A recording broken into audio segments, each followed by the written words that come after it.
Are you an innovative entrepreneur or business owner ready to embrace the future of business transformation? The world is evolving at an unprecedented pace, and it's crucial to adapt and pivot towards success in this dynamic landscape. At the Hello LLC, we are dedicated to guiding you through this transformative journey, offering a comprehensive suite of services that extend beyond the metaverse and 3D immersive experiences. Our mission is to empower businesses and brands by assisting them in building, branding, systemizing, and automating their operations.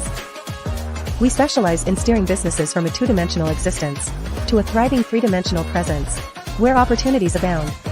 We help businesses harness the power of technology to work smarter, not harder, enabling them to operate efficiently and stay ahead of the curve. Our diverse range of services includes: Our Biz in a Box is a complete business solution package designed to jumpstart your entrepreneurial journey.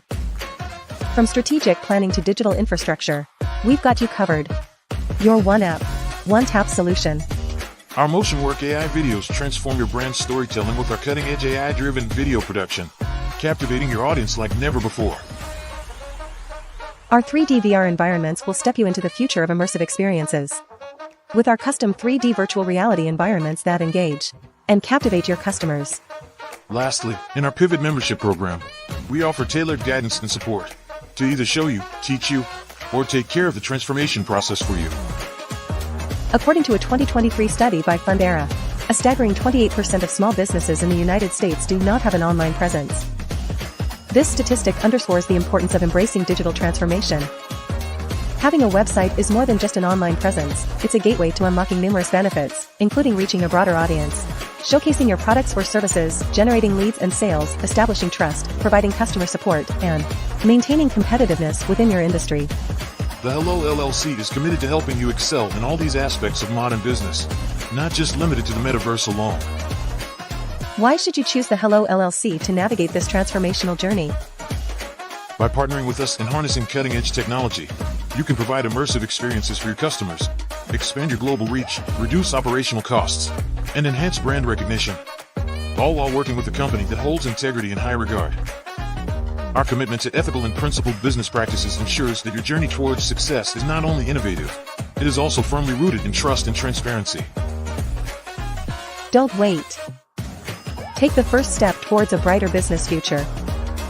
Contact us today to explore how we can support you in developing a remarkable digital presence and immersive experience that will leave a lasting impression.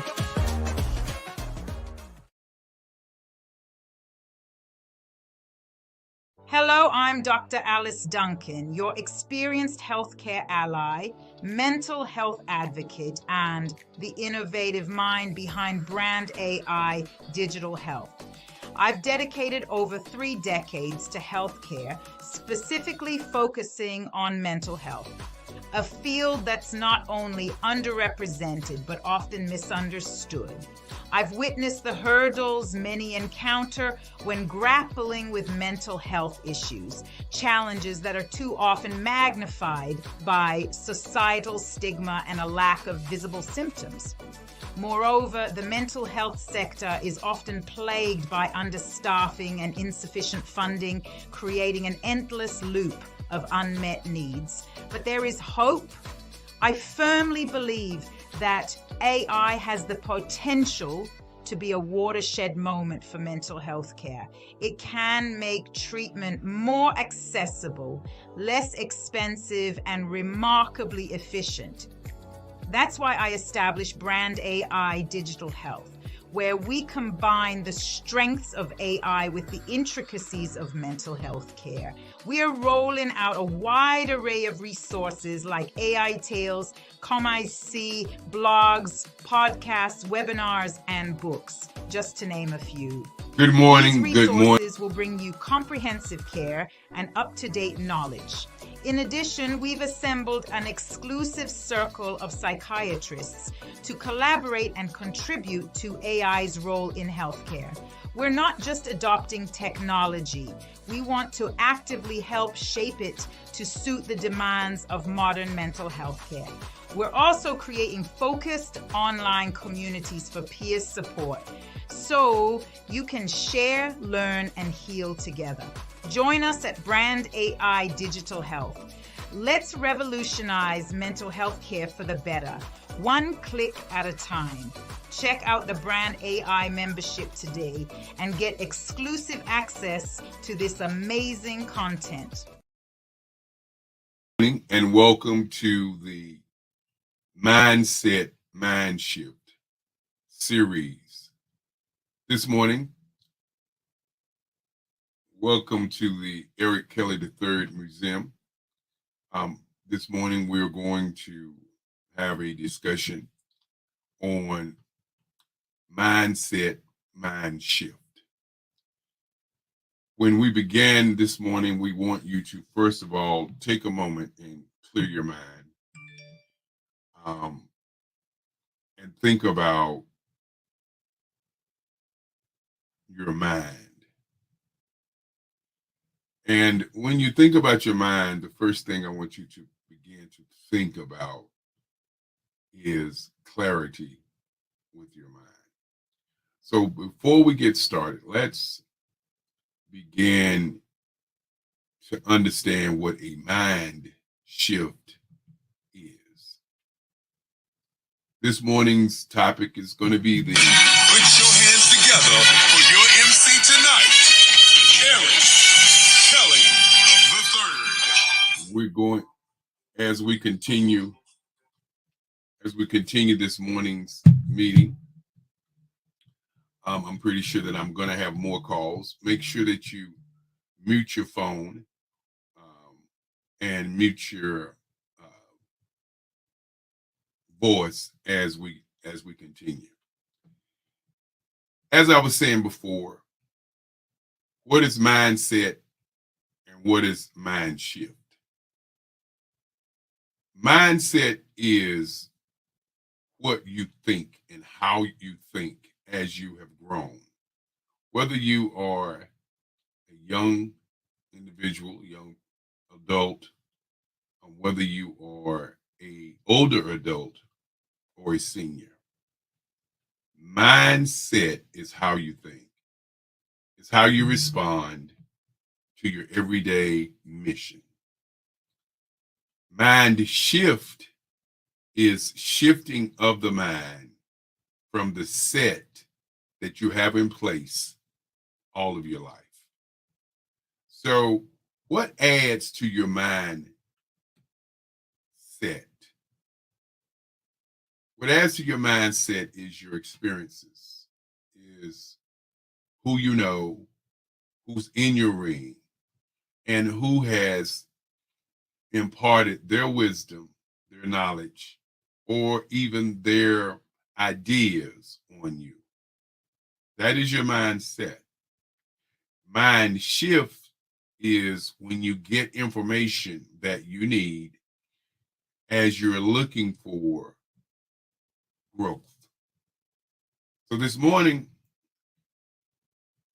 subject is going to be about energy, time, frequency, and why. Say it again. This morning is going to be about energy, time, frequency, and why. Now, most people play the game of life in two different ways. Some people play the game of life in a finite manner. And a finite manner is a game with rules, such as a basketball game. It has rules. You can't walk, you can't double dribble. It has rules. It has 5 members on the team when you're playing a competitive team game. It has one person as a team member when you're playing 1-on-1. And when you're playing 3-on-3, the same difference. But each one of these activities have rules. You can't make new rules in the game of basketball, just like baseball. Once you get to the 9th inning, or once you get to the time, you can't go back and say, I want to add another inning unless it's a tie. And if it's a tie, then more time is added. And time is the only piece that's added to a finite game. Now, The other game in life is an infinite game. An infinite game is a game where the rules change. There are no rules in an infinite game. People in business, they succeed through playing the infinite game, not the finite game. The finite game is a game where you hire and fire people because you're looking to get to a journey or get to an answer or get to a goal. So many businesses that start with the finite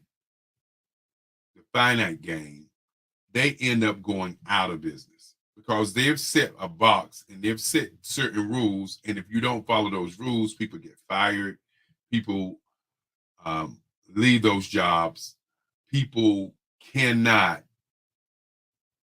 excel. But in the infinite game, where the rules change, the culture can sometimes change. You know, you can bring in someone who is non-traditional, and that non-traditional person can push the company to higher heights because they're thinking about different ways to be successful. As we go through this journey, I want you to remember that energy, time, frequency, and why are the most important things in life. And let's break down each one of these so that we can get into the meeting. Energy. What is energy? Why is energy the first word out of these four subject matters? Energy is how you utilize your strength to create an ending.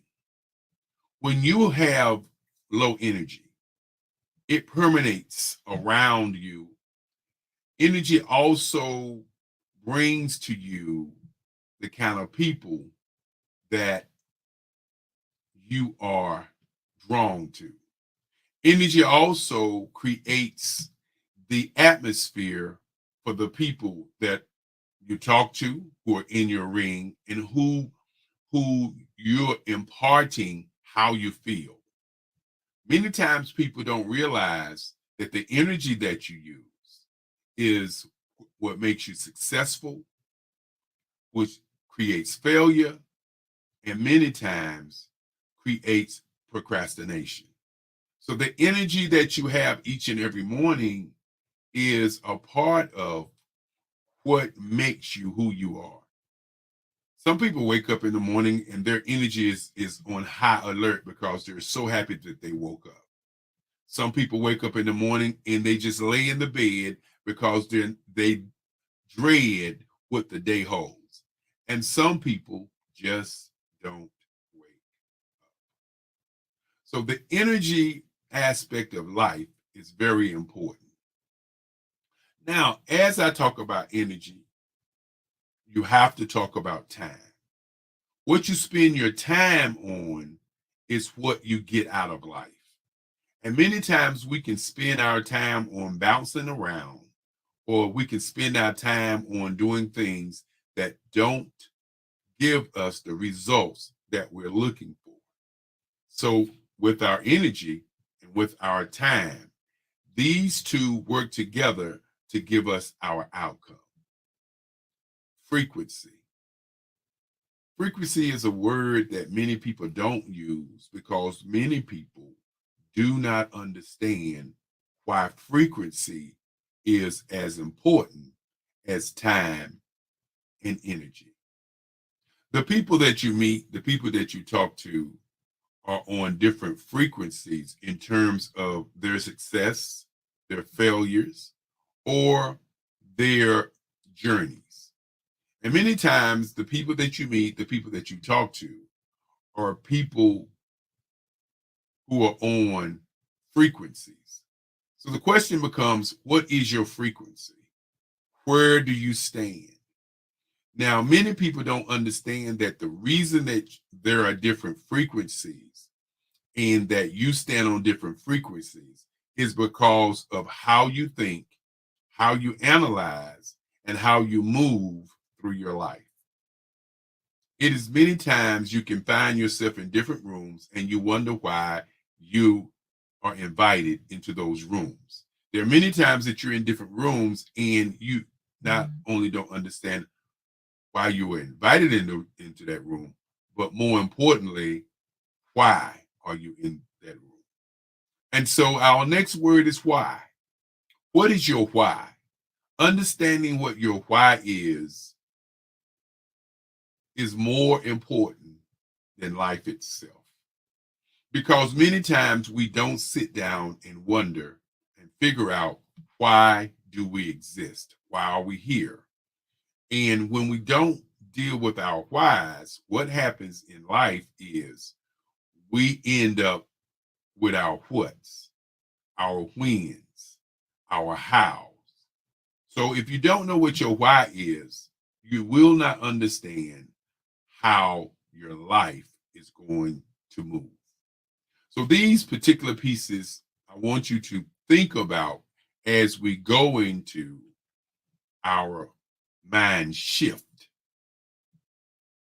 Our mindset is where we are right now. Our mindset can be emotional, irrational, analytical, whimsical. There are hundreds and hundreds of words that stand on our mindset. And sometimes our mindset can be aloof. Our mindset can be sad. Our mindset can be happy. So when you think about your life and you're wondering, why do you feel the way that you feel? It's because of your mindset. But your mind shift changes all of that. There are three shifts. There are three shifts, and those shifts are called your mind print. Now,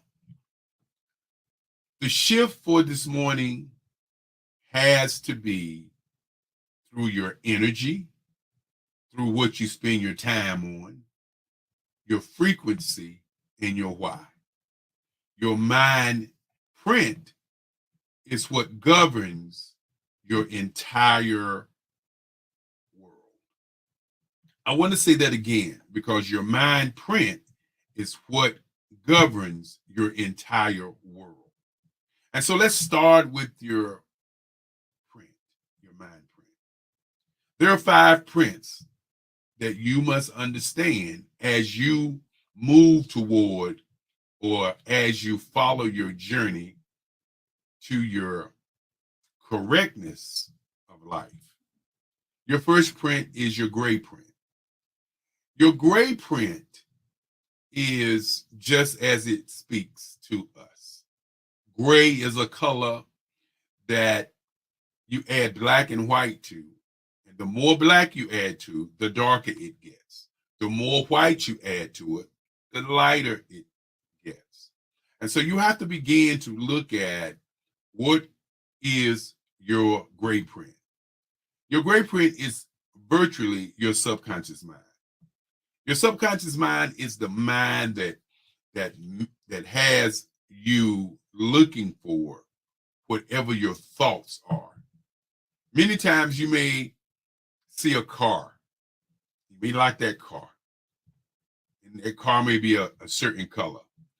And you decide that this is the car that you want to purchase. Before you liked that car, saw that car, you didn't see that car anywhere. But once you made a decision that you liked something, then all of a sudden, every time that you looked around, there was that car. Your subconscious mind doesn't have a filter. It does not look for reasons for you to be successful, unsuccessful, or it doesn't look for reasons to harm you. What it looks for is what your ideas and your thoughts are that you put inside of your subconscious mind. In other words, let's say that you wanted a new dress, new shoes, or you wanted, let's say you wanted a new job, or you wanted a new role.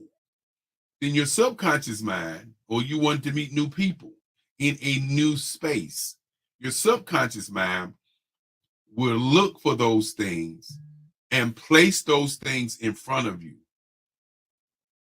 Your subconscious mind will not say, well, I'm not going to find the answer to what's the thoughts that the mind has. That's why your mind shift, your mindset is very important.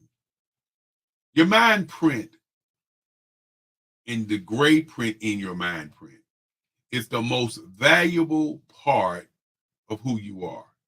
But because whether you know it or not, right now, the reason that either you're listening to this conversation or you're here at this conversation is because your mind has already made a decision that is looking for more energy, is looking for more time, frequency, and is looking for the why that you are who you are. And so whether it's a conversation with me, a conversation with someone else, a conversation that you come in contact in terms of other apparatuses that you listen to, such as television, such as newspaper, such as the internet, such as social media, such as anything that you consume in your mind, your subconscious mind is looking for that all the time. Not some of the time, all of the time. So the things that you want in life, if you take a moment each morning and meditate on those things and focus your mind on what you want to achieve, your subconscious mind will spend all of its time finding those things that you meditate and concentrate on. Many people don't concentrate. Many people don't meditate, and many people never get to their goals because of their gray print. Now, your red print. Your red print is how you show up. It's the lifeblood that churns through your body. It is your conscious mind. And your conscious mind sometimes can have what I call faults, or what I shouldn't call faults, but habits. And those habits are the habit that you have as a living being. And so with your conscious mind, your conscious mind can have procrastination, your conscious mind can have hatred, your conscious mind can have happiness, and your conscious mind can have love. But all in all, your conscious mind has a filter. Your conscious mind has fear. Your conscious mind has many traits that sometimes you don't even know that you have them, but they're a part of your conscious mind. Your conscious mind has triggers, something somebody says to you, something somebody does, how somebody walks, how somebody looks, how somebody addresses you. Your conscious mind has a way of filtering how you respond. Your conscious mind sometimes will sabotage your journey. How you show up each and every day is a part of your conscious mind. Now, many times I talk about business, but business, like life, are pretty much the same. Your red print is truly how you dress, how you present yourself, how you move, how you talk, that's your red print. Sometimes you walk into a room and you wonder, what are you going to say? How are you going to do something? And all of a sudden, your red print takes over, and your red print creates the aura and creates the person that you are. And many times, people call your red print code switching, where you switch from being who you are to being what you have to be successful in a space that is not your space. Your blueprint in business, many times we hear people say, I want to do it my way. And I want to create my business how I want to create my business. I want to do it the way that I want to do it. And what happens with your blueprint is the study of your industry. Whatever the industry that you're studying, that's your blueprint. Now, when it comes to people, what is your blueprint of who you are? What type of person are you? What type of individual do you want to be? Who are the top 3 or 4 businesses in the world in your industry? I want you to think about it each time that you begin to look at your life. Your blueprint helps you from being in what I call disaster zone. And what disaster zone is, I want you to imagine a wheel. A wheel was created some time ago, and a wheel has been used ever since it was created some time ago. But before the wheel was created, there was a horse. And why did the wheel take over from what the horse was doing? Well, at the end of the day, the mind print or the mindset really was about movement. How can we move somewhere faster? And the horse provided us a form of moving forward faster. And so when the wheel was invented to create a faster motion in travel. Now, as you think about that wheel and you think about business, is there a square wheel? Why hasn't a square wheel been invented to replace the circular wheel? This is what happens in business. When we get in business, we can become 5 different kinds of people. We can become a hustlepreneur, an eyepreneur, an emotionalpreneur, or an entrepreneur. Now, you got to figure out which one you plan on being in business. Hustlepreneur is somebody who's always figuring a way to hustle to get it done. An eyepreneur is a person who is all about them. It's all about them. And I didn't mention the last one, which is a teampreneur. And a teampreneur is somebody who understands that a team is what creates success, where everything is not dependent on them. What I mean by that is a teampreneur is somebody who puts people in their room who are smarter than them and trusts them to create a championship. Say it again. A teampreneur is somebody who understands that a team creates championships. In other words, you don't have to do everything to get to your goal.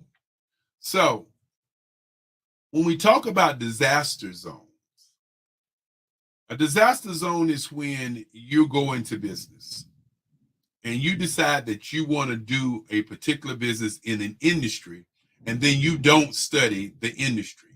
You don't know what industry standards are. You don't know who are the top people in this industry. You don't know what an industry represents. But you go into the business with the idea that because you are special in your mind, part of your mindset, that you can actually compete. So when we begin to talk about the industry, what I ask people to do is look at the top 3 companies in that industry. And once you look at the top 3 companies in that industry, then it is important for you to research that industry so that you will understand where your journey is going. So let's stop for a moment and think about what I just said.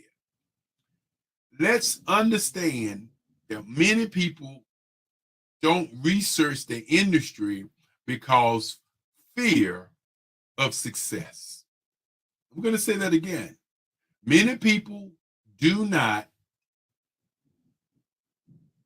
research the industry because of fear of success. What do I mean by that? I mean that if you're going into business and you want to have a $1 billion company and you don't study a $1 billion business, how are you going to become a $1 billion company? You can't, because you're spending time in the disaster zone working to figure it out. The reason that many people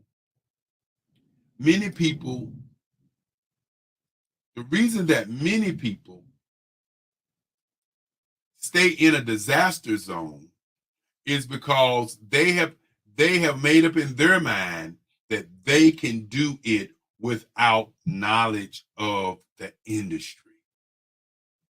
So what kind of business do you want to run? Thousandaire business, 100-aire business, millionaire business, billionaire business? Well, you can't run a billionaire business without the knowledge of what a billionaire business does. So this morning, as you think about yourself, and we're talking about business, but we're also talking about ourselves. If you don't understand who you are, how can you be successful?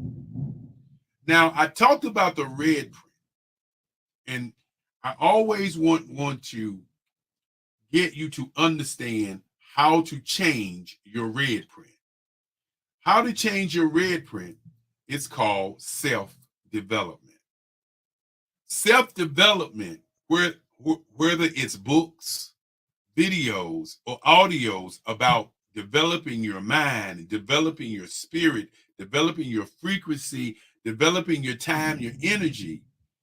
Self-development is the most important part of the red print. And the reason that I moved into the blueprint and didn't talk about self-development, because the blueprint is actually self-development of business, self-development of oneself. When you get to the blueprint and you begin to understand what the industry is, then you begin to see the keys to success.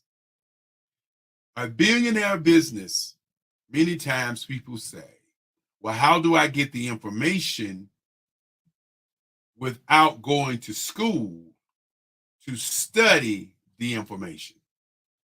I submit to you this morning that you really don't need to go to school to get the information. What's more important than school is interpretation and activation and involvement in a situation. Think about that for a moment. Most of our greatest ideas and movements have come from being in a situation or doing something that creates an outcome where we understood what that outcome was by the experience of being in that situation time and time again, which does not necessarily mean that school or studying that situation that you have not experienced is going to give you the answer to that situation. So with the billion, and I sometimes talk about it, the billionaire mindset, you have to study billionaires. Now, If you're in business and you're saying, well, how do I get the information?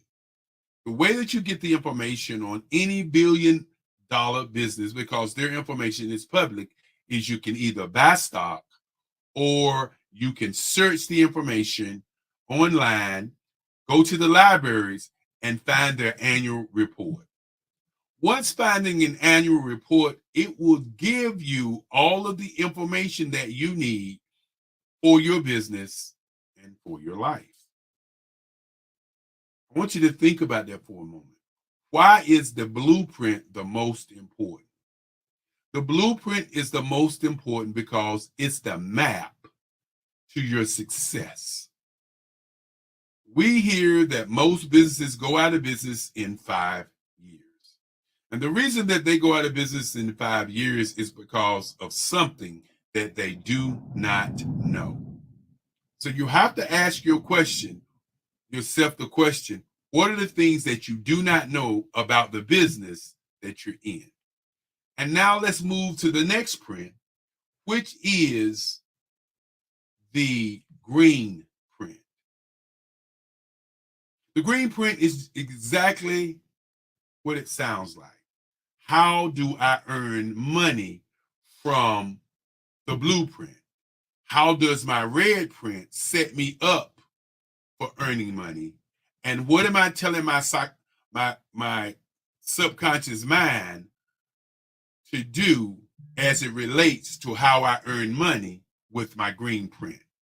Once you get your blueprint in order, once you understand what the blueprint is all about, then you're able to look at it and see what parts of that blueprint that's going to earn you the money. What do I mean by earning you the money? In your green print, there are 6 different things that really affect your green print.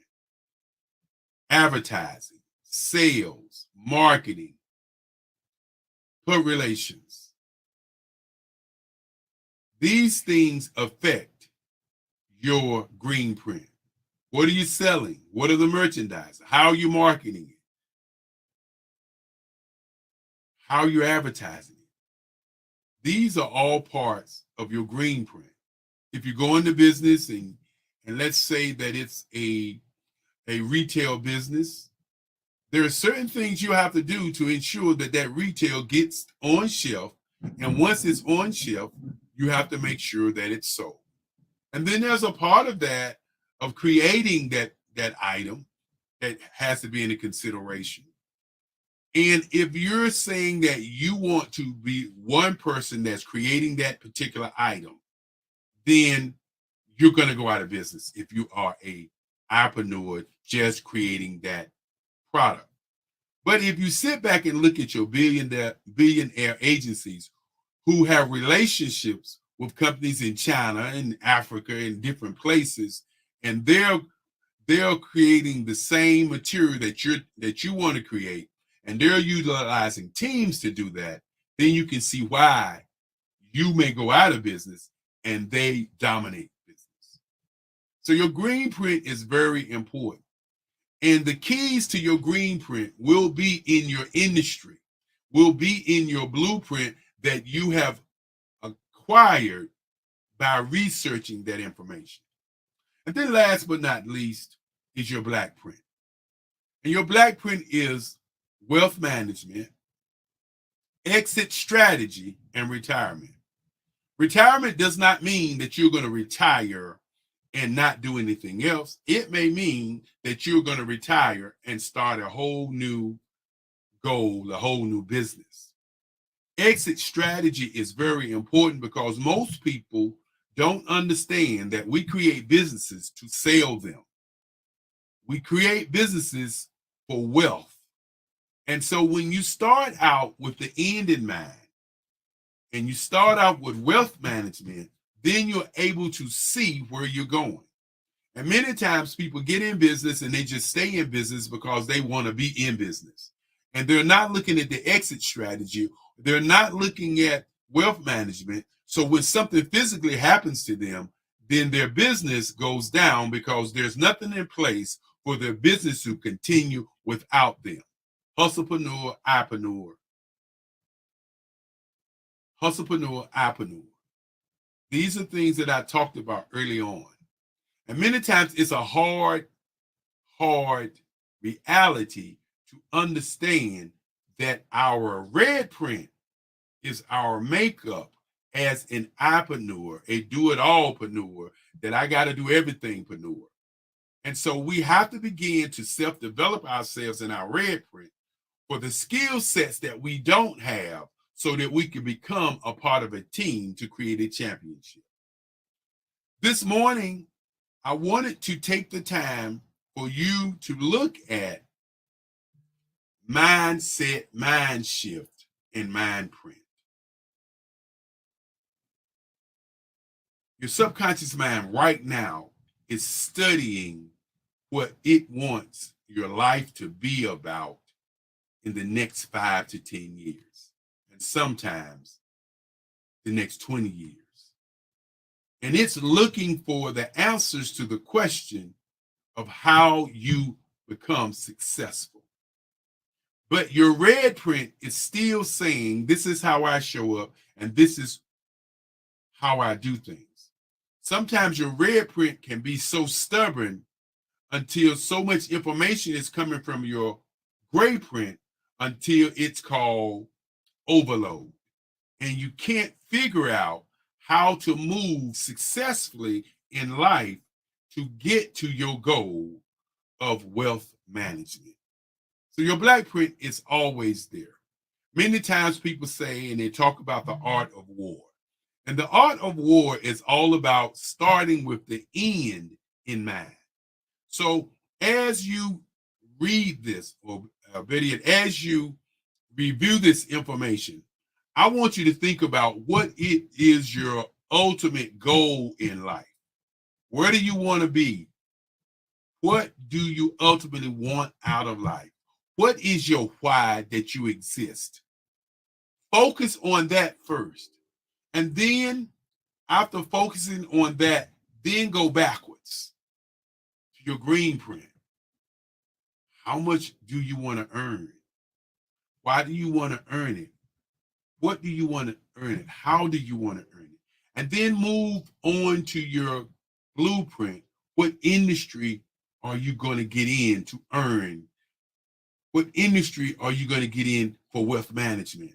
And then move to your red print and say, what do I have to do to prepare myself for my exit strategy, wealth management, and retirement?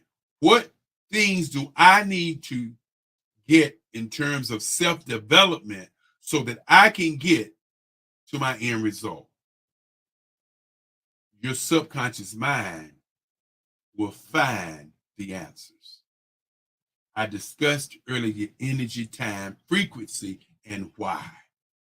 And your subconscious mind controls all of that. It controls the time. It controls the frequency that you're on. It controls your why. But more importantly, it controls your energy. So as you get ready for a life-changing moment, understand that these 5 prints are the keys to your successful movement that you're going to create. And when I say the successful movement that you're going to create, everybody has a movement. Your movement could be women's rights. Your movement could be child's rights. Your movement could be money rights. Your movement could be business. We all have our movements. And in order to be successful in these movements, we have to become the salt. You hear the analogy. You can lead a horse to water, but you can't make him drink. I submit that you can lead a horse to water and you can put salt in his mouth and he will drink until his thirst is quenched. We must find the people who want to do what we want to do, who are our tribe and who are our team, to help us be successful in our lives. So as you review this, I want you to remember one thing. Are you the salt of your success? Or are you a follower of the follower of your success? How you show up is how you grow up. How you live is how you have always lived. Now it's a choice to create a life that's different from the life of your mindset. The mind shift is important because it's a lot of work that has to be done to get you to your goal. And with that being said, I'd like to say to all that are listening, thank you so very much for taking out the time, spending the time, and listening to an idea about energy, time, frequency, and why. Thank you.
Hello, ladies and gentlemen. Allow me to introduce myself. My name is Tara Bush and I am the co-founder and COO of the Hello LLC, where our mantra is helping everyone live life optimally. And more importantly, helping entrepreneurs leverage leading-edge optimizations. We help businesses build, brand, automate and pivot into the future. With over 22 years of corporate C-level experience, I carry a wealth of knowledge and expertise in my professional portfolio. My professional journey has encompassed various facets of business, executive leadership, project management, marketing, systems, space planning and strategy implementation. I have had the pleasure of partnering with and managing multi-million-dollar projects for the top Fortune 500 companies, prestigious universities and well-known sports teams around the world, like ExxonMobil, Apple, Samsung, Citgo, HP, Ziegler Cooper, the Houston Astros, the Dallas Cowboys, Bank of America and Vanderbilt University. What fuels my drive is a passion for innovation and creativity that knows no bounds. I thrive on pushing the boundaries and thinking outside the box to bring fresh, ingenious ideas to the forefront. I turn visions into reality. As a leader, I am a steadfast advocate for integrity and creativity.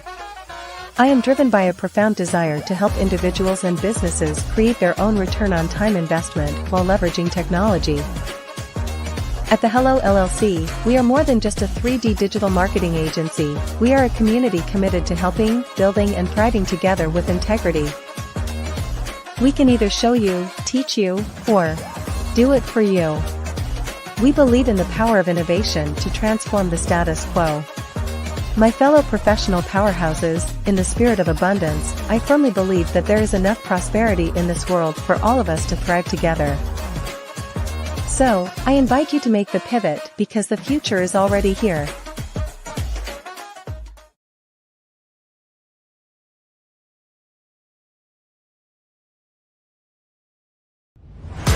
Social media is evolving. It's more vibrant, more colorful, more energetic, and so are you. It's not just photos anymore. It's video, it's audio, it's subscriptions. And now, there's Fanbase, a new monetized social network. Fanbase delivers the complete native app experience with full content monetization for every user. No algorithms that shadow ban your engagement or growth, and no ads. Follow anyone for free and subscribe directly to your favorite creators for $4.99 a month. Plus, show some love by tipping on any post. Also, make a Fanbase page and monetize your content the same way. Finally, connect with your followers by posting the amazing content you already create. And now, get paid for it. It's time to energize and monetize. Because everyone's a fan of something, and everyone has a fan base.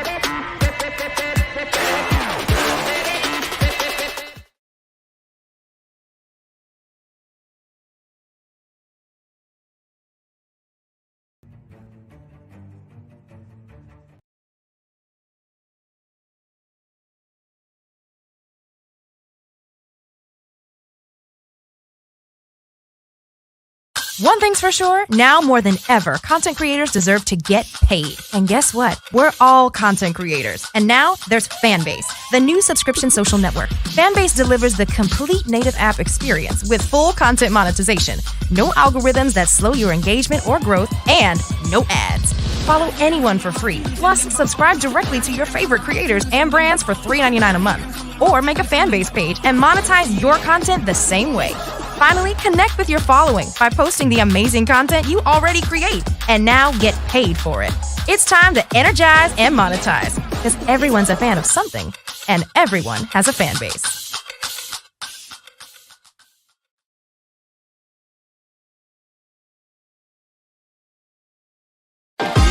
At Fanbase, we're focused on giving a voice to content creators and diversity from all backgrounds. Entrepreneurs, musicians, fitness enthusiasts, foodies, makeup artists, influencers, everybody can create a Fanbase page and instantly become a paid content creator. To make your content exclusive, first upload or choose the picture or video you'd like to share. Next, click the exclusive content button. Then click the exclusive content agreement button.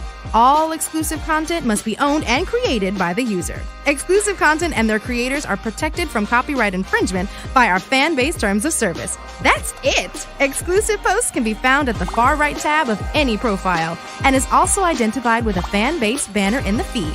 Exclusive posts can be unlocked by any user by subscribing or using Loves. So what are you waiting for? Subscribe to your favorite content creator or start creating exclusive content today.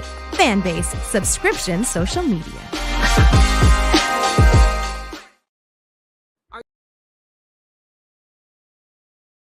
Are you ready to unlock your full potential and reignite your success? Welcome to Royal Empowerment Group, where we believe in elevating, empowering, and excelling. Our mission is to unlock excellence and redefine success through coaching, mentorship, and leadership. At Royal Empowerment Group, we offer personalized coaching and mentorship programs tailored to help you overcome obstacles, unleash your inner strength, and achieve greatness. Need guidance on your entrepreneurial journey? Our Empowered Beyond Belief entrepreneurship firm provides the tools and support you need to build and grow your dream business. Looking to inspire and empower others? Our Empowered Beyond Belief speaking firm and bureau connects you with captivating international speakers who will leave lasting impressions. For businesses seeking to thrive, our Empowered Beyond Belief business consulting firm offers strategic insights and expert advice to elevate your company to new heights. Elevate, empower, and excel with Royal Empowerment Group, where excellence meets success. Join us today and embrace your royalty. It's time to unlock your excellence and redefine your success.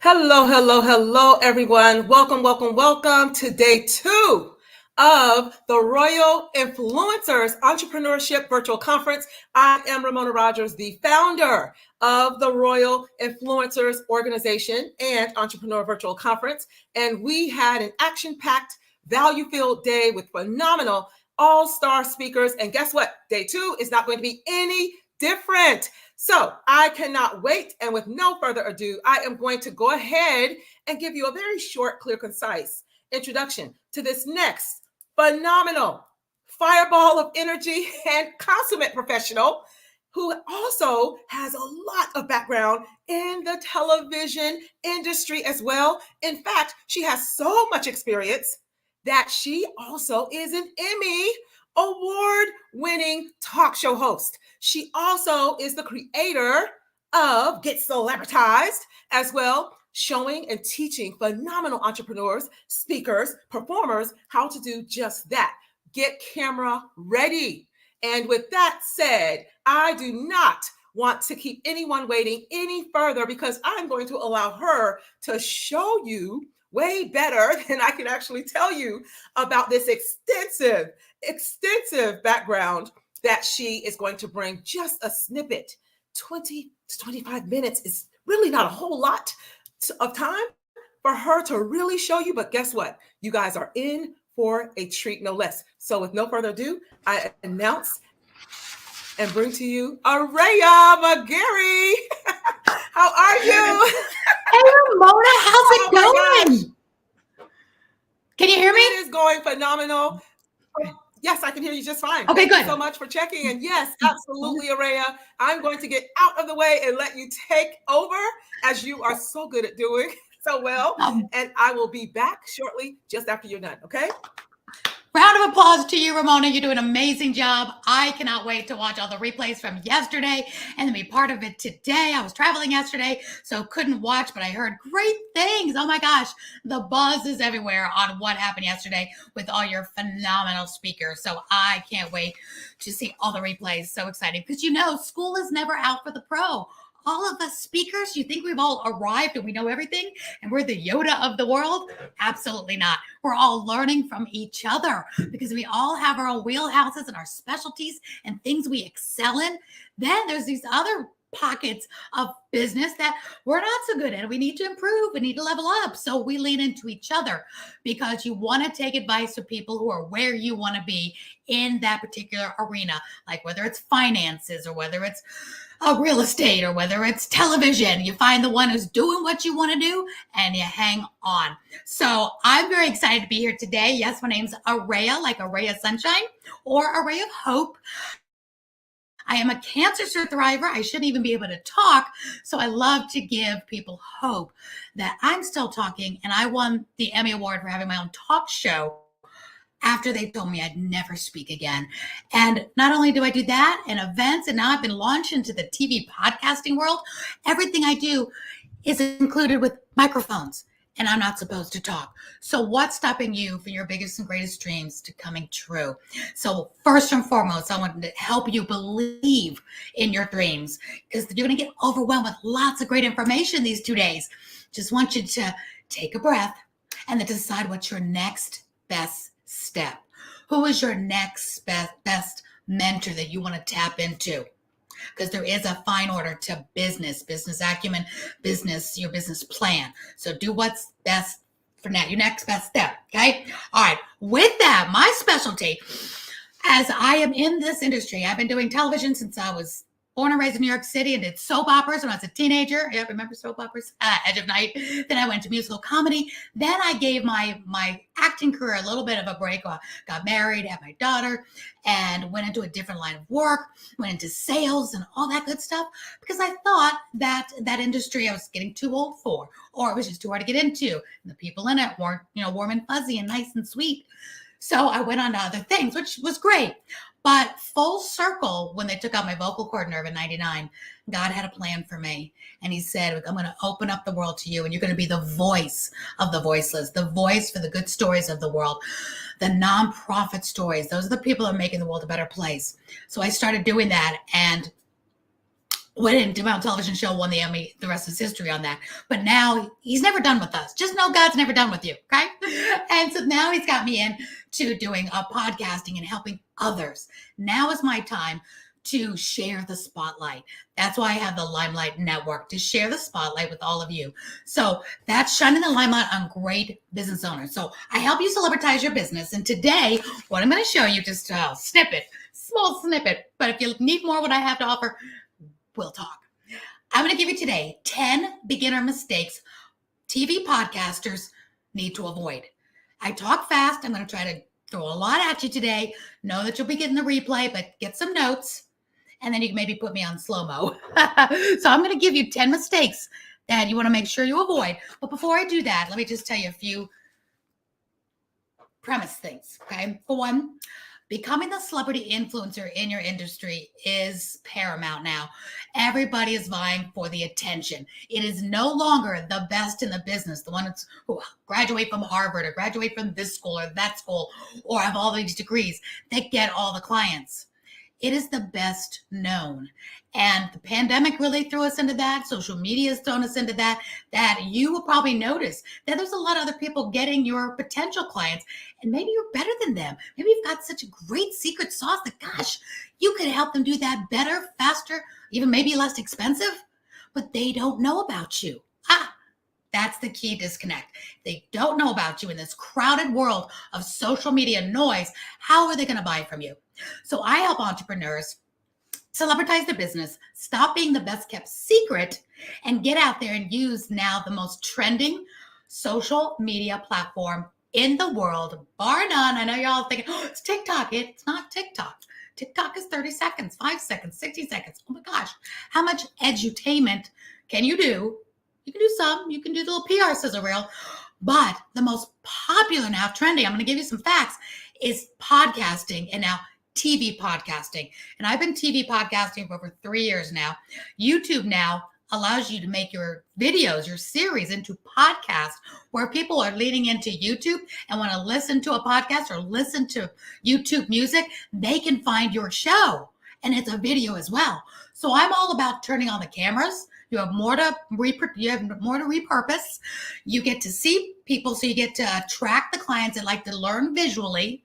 And then you also have the audio, which is simply the MP3 you download onto your podcast platforms like Captivate or Anchor or Libsyn, whatever those are. Don't worry about how to on that yet. I'm just giving you the juices to help you want to do this, okay? And when you do that, here's some stats. You ready for this? All right, for one thing, your microphone isn't just a tool. Everybody can turn on a mic, turn on the lights, and woo, got a show. But is it good? Is it quality? Are you attracting your niche? Are you getting ROI? Is it helping you? Is it helping you market your business? Well, that's where I come in. All right, here's some stats about podcasting. And remember, every time I say the word podcasting, I'm talking TV podcasting. Because if you're turning on the microphone, you might as well turn on the video. You might as well turn on the camera, because then you can have a television show. You can be on Apple TV, Roku, Amazon Fire. I got you. Don't worry if that's exciting to you. We'll talk. Also, YouTube. YouTube is visual. So there's these two elements of people. Ones that love to watch a video, they learn by watching, and the other sector, they do cross over, that want to listen to the podcast at the gym, while they're cooking, while they're driving, while they're doing other things, and not necessarily watching. But if you have both, oh my gosh, you explode your business. And I am a testament to that. So I'm going to give you some stats on podcasting right now. And these have grown. These aren't even up to date in 2023. The last stats are like 2021 and 22. Here's my favorite. 52% of people that listen to podcasts, you ready for this? Listen to the entire episode. Episodes for podcasts are usually about 30 minutes. You can do a 15-minute one, but about 30 minutes, okay? I'm going to go through this kind of quick because I want to get to my 10 mistakes you don't want to make. Imagine that. Here's another stat. 58% listen to 76 to 100% of all the podcast shows they download. And here's one of my favorites. Did you know that that the average watch time, listen time, is 24 minutes. So here's what I'm going to ask you as we lean in. Hopefully you're leaning a little bit more and you're getting out your pen now. What would you do with 24 uninterrupted attention of your potential next clients? If you were tired of all the, where's my phone? Oh, my phone's timing you. Are you tired of scrolling on your phone and you got 5 seconds, 3 seconds, 14 seconds, 30 seconds, to grab their attention, to edutain them, to show them how you have this solution to their problem? It's getting so crazy and crazier with all the social media, TikTok, Reels, and all that. They're all good. They're great to draw them in. But if you don't have that full episode, those full shows of 30 minutes that you can edutain your potential clients, show them how to solve their pain, educate them, and they're waiting for you to show up. Think of the PBS style audience. And here's some more stats. They blend really nicely. The podcast audience is 52% women, 48% men. They tend to be more educated and have higher incomes. 50% have a bachelor's degree or higher, and the average income is $75,000 and above. Now you might be thinking, oh, well, I don't care what they make or that whatever. Well, if you don't, that's fine. But if you do, and you want people that need to be able to tap into, buy from you, should you have the solution to their pain. So it depends on what your niche is, but this is a great starting point so that people that are listening to podcasts are waiting for you. They're waiting to be educated. They're not just trying to just be entertained and watch the kitties and the dogs, which I love, and all the 30 seconds be entertained, and it's shiny object syndrome. Ooh, we're going. It's that lean in. They go to those podcasts. They go to the Apple TV, and they want to find education. It's like the viewer that wants to go to Discovery Channel, the Animal Planet, the news. They're ready to listen in. They're not there to just surf all night long. They want to find that show that really speaks to them. And when they do, podcast audience are the most loyal audiences in the world.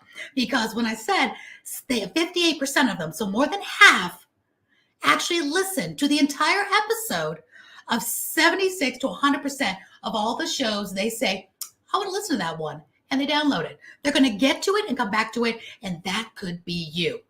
And I don't want you to think that, well, I'm not a movie star, an actress, whatever. Those are teachable skills that I can show you, of course, on how to be a great edutainer. You don't have to be Araya. You don't have to be Susie Orman. You don't have to be Rachel Ray. You don't have to be Marie Forleo. You just need to be you, because there is no other you out there doing this. Maybe a bazillion other realtors or financiers. There's no other you. So I want to pour into you right now. The world needs you, because I can teach you all the things, do's and don'ts all day long. But if you're not willing to say, I need to show up, I need to, my camera's not on? Somebody says my camera's not on. It's still on. Let me know. All right, I'll keep going, but my camera is on. I got my light. Let me know. Give me that little tech information here. Make sure you give me the thumbs up that you can see me. Well, as long as you can still hear me, we're good. I'll keep going because my camera light is on. So if you can show up and say, why not me? Then great. All right. So here's the mistakes. Let me tell you the mistakes, and I give you a little bit of the juices. Get your pencil. All right. 10 mistakes. TV podcasters. Great. You can see me. Thank you. Thank you, David, so much. Appreciate that. And Tara. Wonderful. Had a little glitch there. Okay. Shiny object. Back to it. Here's what I want to show you. 10 mistakes. Don't do these. Got your pencil? All right. Number 1 mistake. Your focus is on your equipment. And so many people teach you, and you can see all these flashy ads for be a podcaster, start your podcast show, start this, start that. And they say, pay for this masterclass, do this, and I'll show you how to get started. All right, they're going to show you, so many of them show you the camera options, the microphone options, the pop filters, the lights, all the stuff. But if your focus is on that alone and you never get to the content, the quality, and you lean into your podcast, and write this down, you need to lean into your podcast, TV podcast show, as a piece of your marketing plan, as a business strategy, where you're going to write down more than just, let me have a podcast. Really? Okay. Things to think about. I'm not going to go into all of them. We don't have time. What pain do you solve? Who is your best avatar you solve them for? And I go into this deep in my boot camps. I actually have a boot camp coming up next week. It's not just, women who want to lose weight. It's women over 50 that want to lose belly fat after menopause and don't want to use diet pills. Yeah, you really lean into your juicy avatar because they're going to be such faithful followers and fans of your show. So don't think about it. So your first mistake is when people just think about, I need all the right equipment, or I can't afford the right equipment. Oh, yeah, you can.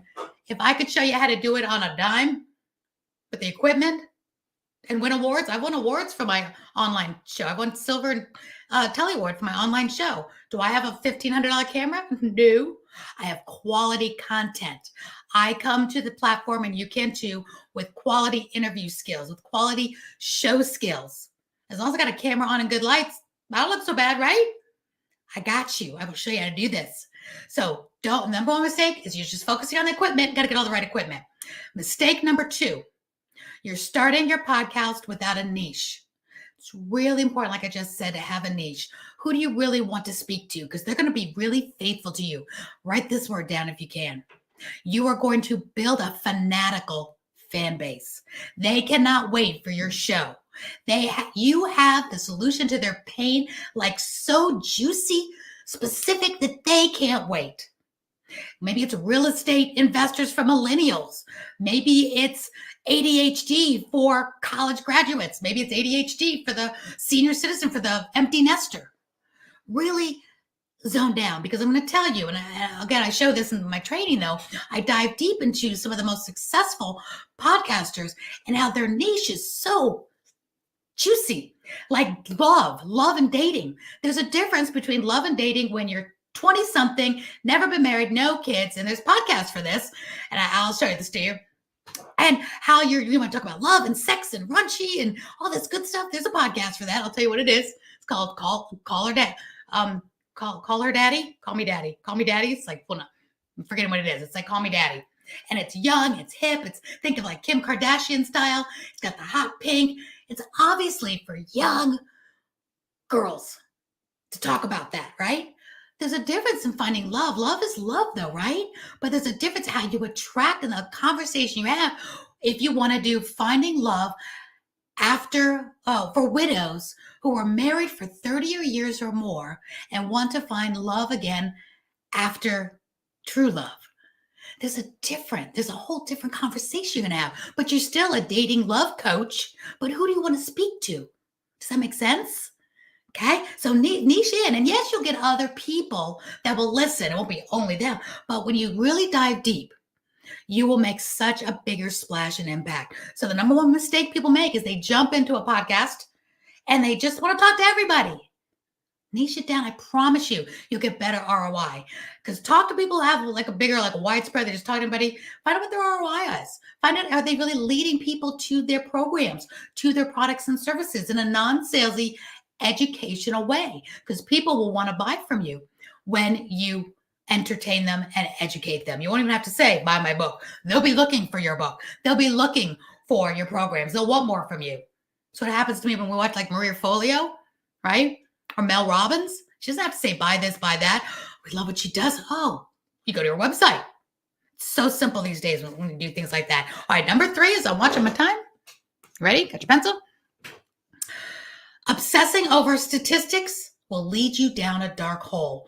Don't obsess over statistics. Like, what are the stats and what is this and how many people are watching and all the different places. If you get so caught up in who's watching it first and not diving into creating the best content, the best shows, you're going to get lost in all the numbers at first. Those numbers will come, which is going to bring me to a couple more points moving on down. Those numbers will come as you create rich content for the right audience, that you solve their pain in a way that's only you, and you've taken time to create the best title, the best tagline, the best mission statement, the best graphic, and you have the best run of show. There's your golden goose. The stats will come. And I will show you, I can also show you how to build those relationships and those collaborations from being a TV podcast host. There's so much goodness to this if you do it right and if you do it the best possible way. It is so electrifying. So don't just think about, oh, I want the best equipment. That's all that matters. Don't think about let me just talk to everybody. Number 3, don't obsess over the statistics right now. What would you do with 100 new clients this month? What would you do with 10 new clients this month? Do you need 1 million people to watch your show or listen to your show? Or would you rather 100 people that have the exact pain you solve, they're your exact demographics, and they're leaning in week after week? Don't you think after 6 weeks, 8 weeks, maybe even 8 months, they're going to start tapping into you? They're going to start maybe buying something from you. Takes time, so be patient. Number 4, you're waiting for your audience to find you. Don't just pop it on the air and say, okay, everybody just come. If I build it, they will come. Don't be the best kept secret. You've got to market. You got to let them know that you're there. So don't just think, if I create it, they will come. There's strategy in letting people know that you're there and the problem that you solve, and marketing. So marketing is 90% of it. You've got to market yourself. You got to let people know that you're there, where they can find you. Very simple. And you've got to be consistent. If you show up once in a while, you'll never build that traction. If you're going to do a TV podcast, you do it when you're ready to say, I can commit and I will drop a show once a week. That's really important. This isn't social media. You can do it just whenever you feel like it. If you're going to do that, because here's what's going to happen. Your fans, you're going to have really good fans, even if it's 10 new fans in the beginning. Those 10 people are waiting for you Thursday at noon. Mine's Wednesday, 8 p.m. They wait for you. So you cannot disappoint them.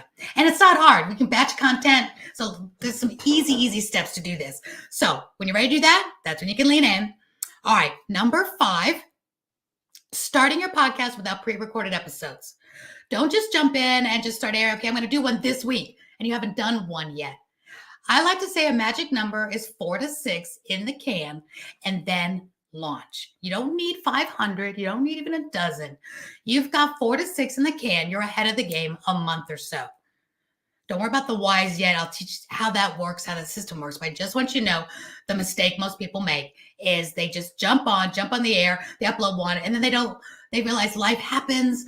They get sidetracked, a child gets sick, something happens, and then they don't air again for 2 or 3 weeks because they didn't have extras in the can. So 4 to 6 at least in the can before you start launching the show and letting people know your show is there because they're going to want to see you. How exciting it is. People can be waiting for you. All right. Number 6, mistake people make, big mistake people make. They're getting schooled on performing and producing a professional, talented show with you being an educated host. People jump in and just think what we do is easy. They think, oh, I could talk for an hour, or I could do this, or let me just have some people on. If you really take the time to be an educated, schooled host, I promise you so much more benefits. Is that a sentence? Better ROI. And you will love your show because you'll feel much more confident, much more competent because you've had some skill sets. It's like I wouldn't go into your job and just try to wing it. I wouldn't go into your job because you make it look easy. Say, I can do this. I would want training. I would want you to show me how to do what you do, no matter what it is. It doesn't have to be like nursing or brain surgery, but if you're a realtor, you just can't say, I think I'll be a realtor. I can show houses. Look over here. We have the bedroom. Look at the beautiful view. Look at the yard. It's fenced in. There's so much more to being a realtor. I'm not a realtor, but I know the test is not easy. I know it's a skill set to be a realtor. It's not being Vanna White showing the houses and making millions of dollars. There's a lot of skill sets. There's a lot of marketing to go behind it. So the mistake people make is they jump in, wing it, think, oh, I got this.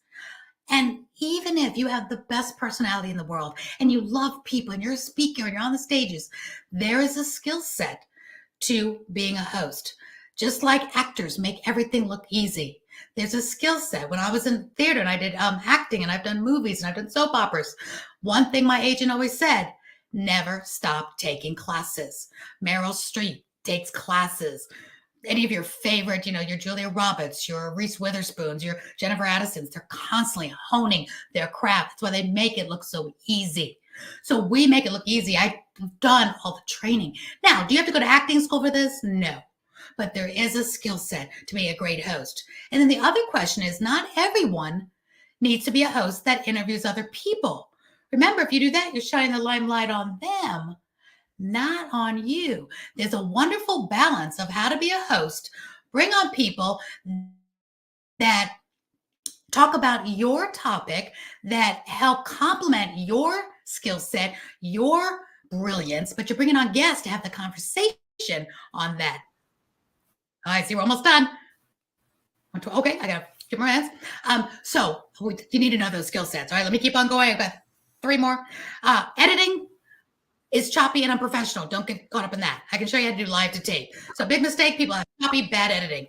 Number 8, delaying your launch date. Don't delay your launch date. Once you're ready, get going. Now. Hello, Araya. Hi. I still have 10 minutes, don't I? Can you hear me? Am I off?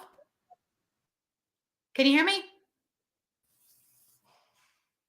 Ramona, you there? Can you hear me? I'm sorry. Yes. Can you hear me? We were just going to be wrapping it up shortly so that we can go ahead and get that next speaker coming up. You got it. You got it. All right, let me give the last 2. Big mistake, not worrying about the equipment long term. Can you hear me? I can hear you. Can you hear me? Hello, Araya. Can you hear me? I can hear you. Can you hear me? Can you hear me, Araya? I can hear you. Hello, Araya. Can you hear me? Yeah, I hear you. I hear you. Awesome. I can hear you now. Yes, I can hear you now. Awesome. Oh, that's so great. Thank you so much for that phenomenal segment. I'm sure that many people have gotten a lot of value out of that phenomenal segment of how to get celebritized in their business, opting in and wanting to be a part, accepting the opportunity to be a part of the Royal. Awesome. Thank you so much. Araya McGarry is in the house. And thank you so much again for that phenomenal segment as well.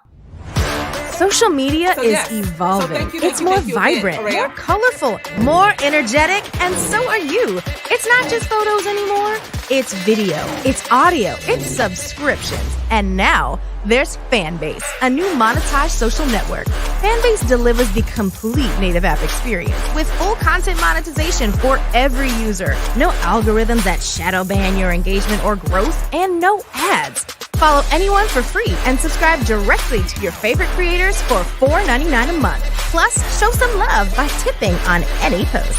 Also, make a Fanbase page and monetize your content the same way. Finally, connect with your followers by posting the amazing content you already create. And now, get paid for it. It's time to energize and monetize, because everyone's a fan of something and everyone has a fan base.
Hey everybody, how is everybody doing today? Hopefully everybody is well. Look, ladies and gentlemen, this next person that we have going into this actual membership, I'm sorry guys, sorry about that. This next person that we are going to introduce into the Rio virtual conference is Miss Marilyn Clark. She's an author, she's a certified speaker, she's a trainer, she's a great friend of ours, and I can tell you this right now.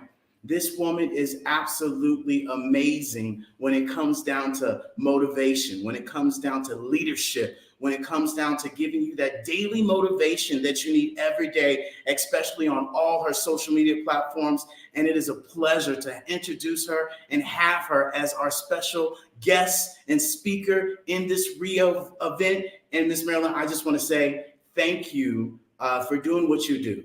Right? Especially as a certified master, Toastmaster, and, just motivating us every single day in life and showing up in the social media apps and just your smile every day of just keep going. And you just show up, right? You just show up and you keep going and you share with us, especially those who are here and been here, right? To just keep going.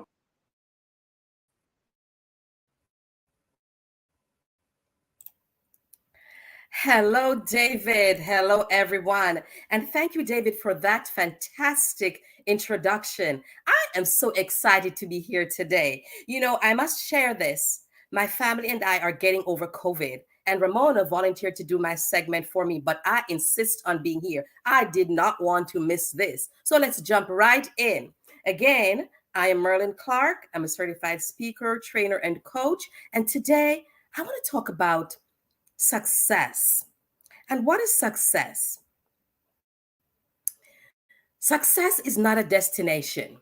It is a lifelong experience of building on strengths and minimizing weaknesses.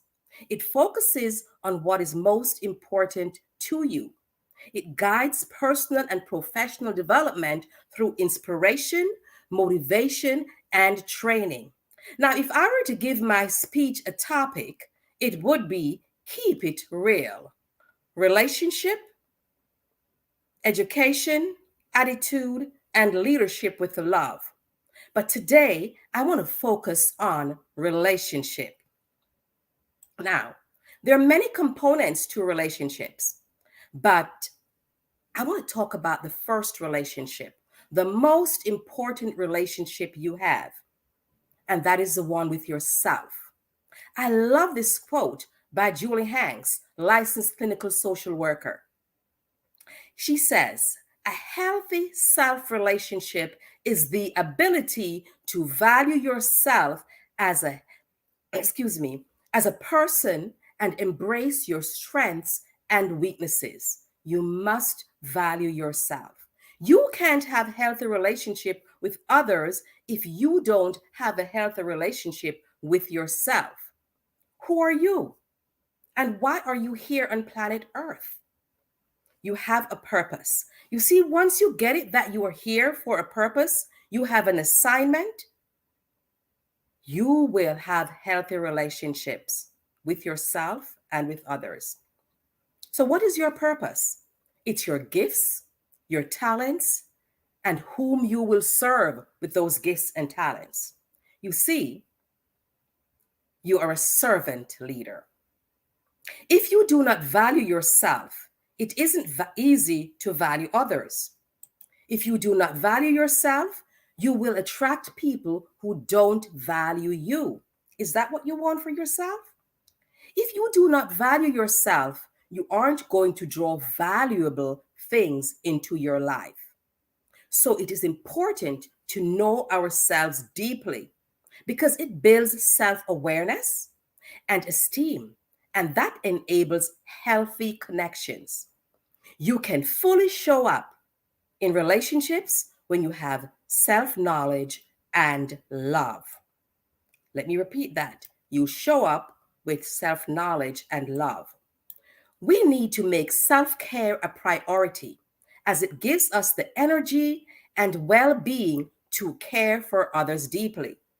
We can't pour from an empty cup. And oftentimes people hesitate taking care of themselves and they feel guilty when they are doing something for themselves. But if you don't take care of yourself, you're not going to be able to show up for those who you love and care for deeply. Right? Treat yourself like you would treat a good friend. Let me ask you this. If your friend made a mistake, would you treat them harshly? No. Instead, you would offer them kindness and support. The same should apply to how you treat yourself when you make mistakes. Having a healthy self relationship means you embrace your imperfections. Newsflash, we all have imperfections.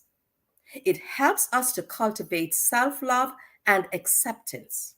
So here are a few reasons why embracing your imperfections can be beneficial. When you embrace your imperfection, it allows you to show up with authenticity rather than trying to present this perfect image to the world. That's a lot of work. When you embrace your imperfections, you can be more genuine and more authentic to yourself. When you accept your imperfections, you practice that, which can lead to greater self-love and confidence. So instead of criticizing and judging yourself for your flaws, you can learn to accept and love yourself as you are. You don't compare yourself with others. Remember, no one is perfect. Oftentimes we compare ourselves with others. We wish we were like them. And you know what? They may wish they were like us. Having a healthy relationship with self means you teach others how to love us. You set some boundaries and you communicate your needs and your expectations in your relationships. We teach others how to love us. And that means we're essentially telling them what behaviors and actions are acceptable and what are not. This is very important to me because I am a recovering people pleaser. Yes, I always felt the need to please other people, to get their approval. As a result, I said yes to all their requests. In the meantime, I am not prioritizing myself. My needs are being set on the back burner and I'm taking care of others. However, with the right coaching and help, I learned to say no without feeling guilty. I learned that saying no is a complete sentence and that it is important to prioritize my needs so that I can show up to serve those who really matter: my family, my friends, my clients. Now, here are a few things to keep in mind when it comes to teaching others how to love us. Set boundaries. You teach others how to love us by setting boundaries. It helps to define what is and is not acceptable behavior in a relationship and can help protect your emotional and physical well-being. We communicate our needs and expectations in relationships. When we clearly and openly communicate our needs, it helps to prevent misunderstandings and it builds stronger, more meaningful connections. When we teach others how to love us, it involves respecting ourselves. When we respect ourselves and our needs, we can better communicate those needs to others and establish healthy relationships with others. Now, let's talk about those healthy relationships with others. When you learn how to have a healthy relationship with yourself, you can now connect with others meaningfully. You respect yourself and you know how to treat and respect others. You practice the golden rule, which we all know: treat others the way you would like to be treated. But what if how you treat yourself is not how I want to be treated? Then that may not work for me. So I take it then a notch up. I practice the platinum rule, which is treating others the way they want to be treated. Wow, what would happen if we all do that? You have better relationships with your children and spouses. When you have a healthy relationship with yourself, you can better relate to your spouse or significant other. You value yourself, and so you value others. You are a person of value, and your goal is to add value to others. So, what is so important about great relationships? How do you make your colleagues, clients, and family feel? Do you make them feel valued? Do you inspire them? Do you leave a lasting positive impression? What could change in your life if you developed better relationships? Think about that. Solid relationships build strong, cohesive teams. They build cohesive families and strong communities. Isn't that what we all strive for? We were created to be in communities. Now, let's look at the components of healthy relationships. They are honesty, trust, respect, reciprocity, open and honest communication. Honesty is important. It helps us avoid harmful breaches of trust. It allows us to live in reality as opposed to fantasy and to share this reality with someone else. It means you're straightforward and say what you really think and feel. It means you don't willfully omit and misdirect others. What about respect in relationships? Respect is something you show to others even before they have done anything to warrant it. Respect builds feelings of trust, safety, and well-being. It means you accept people for who they are, even when they're different from you or disagree if you disagree with them. Now, let's talk about reciprocity in relationships. It is the exchange of resources between people. It is a mutual exchange of support, emotional investment, care, and love. Think about it. If you are in a relationship and you're always the giver and not receiving anything from the other person, how long would that relationship last? I think it eventually disintegrates. Don't you? I think so. Open communication. Most relationships, personal or professional, They thrive when you have good communication skills. Open communication occurs when people talk respectfully, not accusingly, or with hurtful or critical insults. They listen attentively to the other person. They listen to understand. They're not listening to quickly jump in and reply. They try to understand what the other person says, and they do so with empathy. They do not interrupt or point out what's wrong with what the other person is saying. There is this other topic I want to talk about: power in relationships. When you think about power in relationships, do you think about it in a negative way? It is neither good nor bad. Power is neutral to all relationships.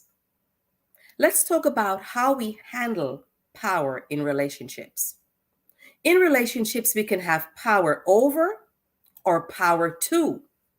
Power over is domineering, exploitative, and abusive, while power to is generative, collaborative. For example, in couples, it is generally believed that the one who earns more in the relationship, that person is more powerful. Let's say that is true. The person's application of power is either power over that other person or power to help others. It determines the state of the relationship. So if you're the higher earner in the relationship, are you going to use that power to say, I'm going to help my spouse or my significant other, instead of saying, okay, I make the most money, so I decide what we purchase, I decide where we go for vacation, I decide. How do you think that other person feels? Do you want to win, or do you want to have a healthy relationship? So be careful how you use your power. In organization, there is a power structure. But if you are a person with power in the organization, how do you use that power? Do you use it to control others, or do you use it to inspire, to represent others, to speak up, and to make changes, positive changes for the greater good of the organization, the greater good of the team? Power to make positive change. Do you empower your team members to succeed? Do you encourage them? Do you give them the training that they need so that you can delegate tasks to them, meaningful tasks? That's empowering your team members. All right? So be careful how you use your power. As a leader, a business owner, an entrepreneur, you want to lead your teams with empathy. You want to be consistent. You want to say what you mean and mean what you say. You want to keep your word. If you want to build strong relationships with your team members, that is. You want to be transparent. That is important. I have this client who shared with me that one Monday morning she showed up at work and all her pictures on her desk, her personal belongings, were packed up in a box. And when she went to her COO to ask what was going on, she shared with her, I'm moving you to another team. I think you'll be a better fit there. And a new employee is taking your office. Now, wouldn't it be better if she had a one-on-one conversation with her direct report and explain the changes? Wouldn't it be better received if she had done that? How does that employee feel? I think that kind of behavior of not being transparent and respectful dampens team morale. If you want to build a stronger team, you want to be transparent, consistent. You want to lead with empathy. When your employees make mistakes, do you provide an opportunity for them to learn and grow from their mistake? Or do you hammer them? Do you get explosive with them? Are you harsh with them? Because if you are not leading with empathy, they're going to shrink back. In meetings, they won't speak up.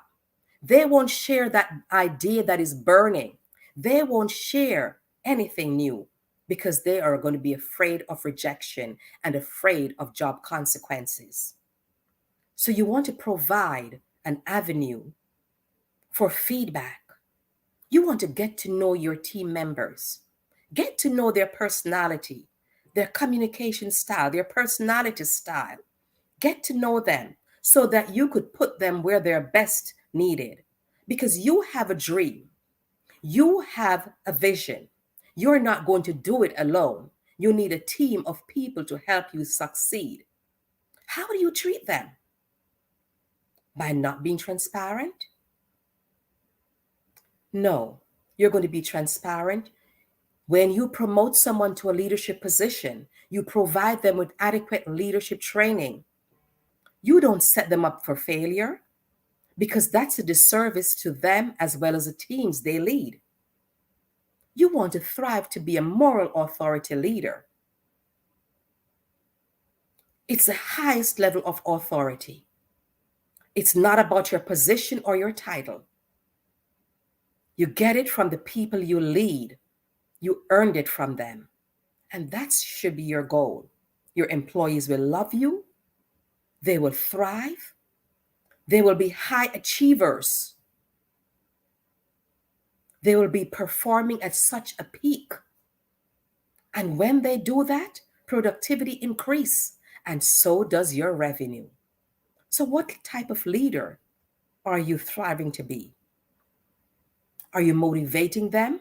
Remember, leadership is influence, nothing more, nothing less. Dr. John C. Maxwell. Lead them. Empower them. When you speak to them, keep your word. Treat them favorably. Involve them in decision making. When they make mistakes, let it be an opportunity for them to learn and grow. Now, if you want to build strong teams, look no further. I am a leadership coach, and I help you build stronger teams. I'm a DISC behavioral analyst, and I help you identify your personality style, your communication style, and the communication style of your team members, so that you will know where to best place them in your organization. If you want to build strong teams, that is what you need to do. Get to know your people.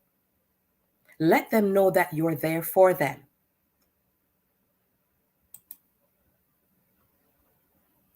What would happen if you showed up and you showed empathy? What would happen to your team, your organization, if you influence your people? You give them the skills that they need, the training that they need. You lead with empathy. You're consistent in your behavior. What would happen? Think about it. You can't have a healthy relationship with others until you have a healthy relationship with yourself. You respect yourself. You respect others. And you prioritize your needs. You practice not just the golden rule, but the platinum rule by treating others the way they want to be treated. Thank you.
Hello, I'm Dr. Alice Duncan, your experienced healthcare ally, mental health advocate, and the innovative mind behind brand AI digital health. I've dedicated over 3 decades to healthcare, specifically focusing on mental health, a field that's not only underrepresented but often misunderstood. I've witnessed the hurdles many encounter when grappling with mental health issues, challenges that are too often magnified by societal stigma and a lack of visible symptoms. Moreover, the mental health sector is often plagued by understaffing and insufficient funding, creating an endless loop of unmet needs. But there is hope. I firmly believe that AI has the potential to be a watershed moment for mental health care. It can make treatment more accessible, less expensive, and remarkably efficient. That's why I established Brand AI Digital Health, where we combine the strengths of AI with the intricacies of mental health care. We are rolling out a wide array of resources like AI Tales, ComIC, blogs, podcasts, webinars, and books, just to name a few. These resources will bring you comprehensive care and up-to-date knowledge. In addition, we've assembled an exclusive circle of psychiatrists to collaborate and contribute to AI's role in healthcare. We're not just adopting technology. We want to actively help shape it to suit the demands of modern mental health care. We're also creating focused online communities for peer support so you can share, learn, and heal together. Join us at Brand AI Digital Health. Let's revolutionize mental health care for the better, one click at a time. Check out the Brand AI membership today and get exclusive access to this amazing content. Are you ready to unlock your full potential and reignite your success? Welcome to Royal Empowerment Group, where we believe in elevating, empowering, and excelling. Our mission is to unlock excellence and redefine success through coaching, mentorship, and leadership. At Royal Empowerment Group, we offer personalized coaching and mentorship programs tailored to help you overcome obstacles, unleash your inner strength, and achieve greatness. Need guidance on your entrepreneurial journey? Our Empowered Beyond Belief entrepreneurship firm provides the tools and support you need to build and grow your dream business. Looking to inspire and empower others? Our Empowered Beyond Belief speaking firm and bureau connects you with captivating international speakers who will leave lasting impressions. For businesses seeking to thrive, our Empowered Beyond Belief business consulting firm offers strategic insights and expert advice to elevate your company to new heights. Elevate. Ladies and gentlemen, and fellow professionals, please allow me to introduce myself. I am David Jones, the co-founder and CEO of the Hello LLC, where I am passionately dedicated to guiding individuals and businesses toward their own return on time investment. Time is my only competition. With over 20 years of experience as a corporate C-level executive, I bring a wealth of knowledge and expertise to the Hello LLC. My career journey has been marked by a relentless pursuit of excellence in marketing, strategy, and business management leadership. I have had the privilege of working with renowned Fortune 500 companies such as Xerox, American Airlines, Hilton, and Geico. However, what truly drives me is the transformational work we do at the Hello LLC. We are pioneering a new approach to business in the metaverse, where we empower businesses and individuals to build strong foundations, automate their processes and systems, while thriving in the ever-evolving digital landscape. More than just a 3D digital marketing agency, the Hello LLC is truly a community built on love, kindness, and integrity. We want more for you than from you. As I often say, collaboration is the new competition. In an era where time is the most precious commodity, I am here to guide you toward your own return on time investment, because if time was sold in stores, it would be sold out. With a deep commitment to excellence and a strong belief in the power of community, I don't just lead a company, I lead a movement into the future of business. Ladies and gentlemen, it is both an honor and a pleasure to be your guide on this remarkable journey. I am David Jones, and together, we will embrace a future marked by success, collaboration, and the transformative work we do at the Hello LLC. Hello stands for help. Hello, ladies and gentlemen. Allow me to introduce myself. My name is Tara Bush, and I am the co-founder and COO of the Hello LLC, where our mantra is helping everyone live life optimally. And more importantly, helping entrepreneurs leverage leading-edge optimizations. We help businesses build, brand, automate, and pivot into the future. With over 22 years of corporate C-level experience, I carry a wealth of knowledge and expertise in my professional portfolio.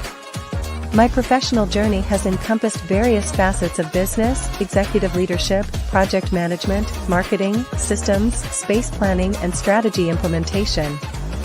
I have had the pleasure of partnering with and managing multi-million-dollar projects for the top Fortune 500 companies, prestigious universities, and well-known sports teams around the world, like ExxonMobil, Apple, Samsung, Citgo, HP, Ziegler Cooper, the Houston Astros, the Dallas Cowboys, Bank of America, and Vanderbilt University. What fuels my drive is a passion for innovation and creativity that knows no bounds. I thrive on pushing the boundaries and thinking outside the box to bring fresh, ingenious ideas to the forefront. I turn visions into reality. As a leader, I am a steadfast advocate for integrity and creativity. I am driven by a profound desire to help individuals and businesses create their own return on time investment while leveraging technology. At the Hello LLC, we are more than just a 3D digital marketing agency. We are a community committed to helping, building, and thriving together with integrity. We can either show you, teach you, or do it for you. We believe in the power of innovation. Social media is evolving. It's more vibrant, more colorful, more energetic, and so are you. It's not just photos anymore. It's video, it's audio, it's subscriptions. And now, there's Fanbase, a new monetized social network. Fanbase delivers the complete native app experience with full content monetization for every user. No algorithms that shadow ban your engagement or growth, and no ads. Follow anyone for free and subscribe directly to your favorite creators for $4.99 a month. Plus, show some love by tipping on any post. Also, make a Fanbase page and monetize your content the same way. Finally, connect with your followers by posting the amazing content you already create. And now, get paid for it. It's time to energize and monetize. Because everyone's a fan of something, and everyone has a fan base.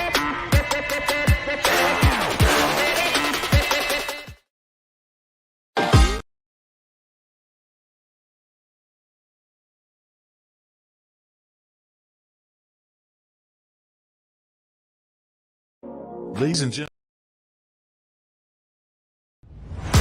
Social media is evolving. It's more vibrant, more colorful, more energetic, and so are you. It's not just photos anymore.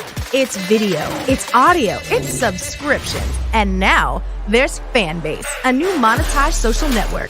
Fanbase delivers the complete native app experience with full content monetization for every user. No algorithms that shadow ban your engagement or growth, and no ads. Follow anyone for free and subscribe directly to your favorite creators for $4.99 a month. Plus, show some love by tipping on any post. Also, make a Fanbase page and monetize your content the same way. Finally, connect with your followers by posting the amazing content you already create. And now, get paid for it. It's time to energize and monetize. Because everyone's a fan of something, and everyone has a fan base. One thing's for sure, now more than ever, content creators deserve to get paid. And guess what? We're all content creators. And now there's Fanbase, the new subscription social network. Fanbase delivers the complete native app experience with full content monetization, no algorithms that slow your engagement or growth, and no ads. Follow anyone for free. Plus, subscribe directly to your favorite creators and brands for $3.99 a month. Or make a Fanbase page and monetize your content the same way. Finally, connect with your following by posting the amazing content you already create. And now get paid for it. It's time to energize and monetize. Because everyone's a fan of something, and everyone has a fan base.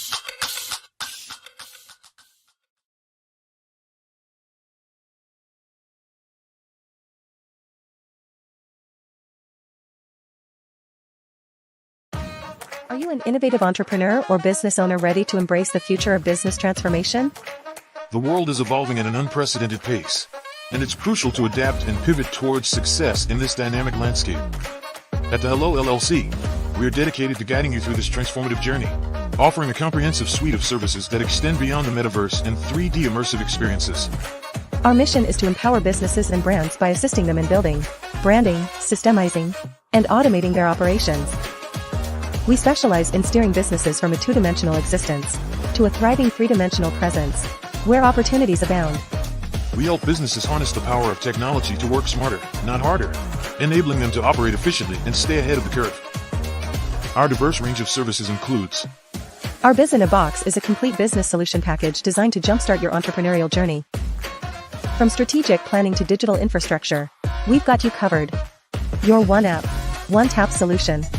Our Motion Work AI videos transform your brand storytelling with our cutting-edge AI-driven video production, captivating your audience like never before. Our 3D VR environments will step you into the future of immersive experiences. With our custom 3D virtual reality environments that engage and captivate your customers. Lastly, in our Pivot membership program, we offer tailored guidance and support to either show you, teach you, or take care of the transformation process for you. According to a 2023 study by Fundera, a staggering 28% of small businesses in the United States do not have an online presence. This statistic underscores the importance of embracing digital transformation. Having a website is more than just an online presence, it's a gateway to unlocking numerous benefits, including reaching a broader audience, showcasing your products or services, generating leads and sales, establishing trust, providing customer support, and maintaining competitiveness within your industry. The Hello LLC is committed to helping you excel in all these aspects of modern business, not just limited to the metaverse alone. Why should you choose the Hello LLC to navigate this transformational journey? By partnering with us and harnessing cutting-edge technology, you can provide immersive experiences for your customers, expand your global reach, reduce operational costs, and enhance brand recognition, all while working with a company that holds integrity in high regard.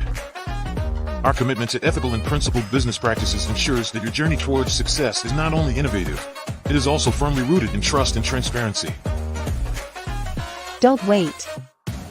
Take the first step towards a brighter business future. Contact us today to explore how we can support you in developing a remarkable digital presence and immersive experience that will leave a lasting impression.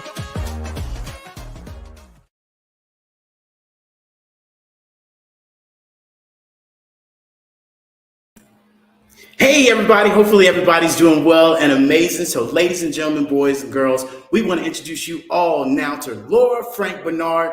She's an amazing friend, she's an amazing mother, and an entrepreneur at its finest. And she's really the glue to all of this. She's the owner, CEO of Move Bikes. She just escaped from the actual Burning Man, so she's alive and well. And ma'am, I just want to tell you, you are amazing. Next to the word giving, next to the word grace, and all that you've been through with your health and your back, thank you for doing what you do. So over to you, Miss Laura. Well, thank you so much. It's such an honor to be here with the Royal Influencers Association. Holy moly, Ramona, you are the epitome of resilience, of just an absolutely shining star. To assemble almost 30 speakers from around the world with diverse backgrounds, and you just do it with such grace. So first of all, thank you so much, Ramona, for giving us this opportunity. Thank you, David Jones, and your wonderful partner, Tara, for your love and support. And thank you, Dr. Kelly and the Global Business Network. It's amazing to be here today.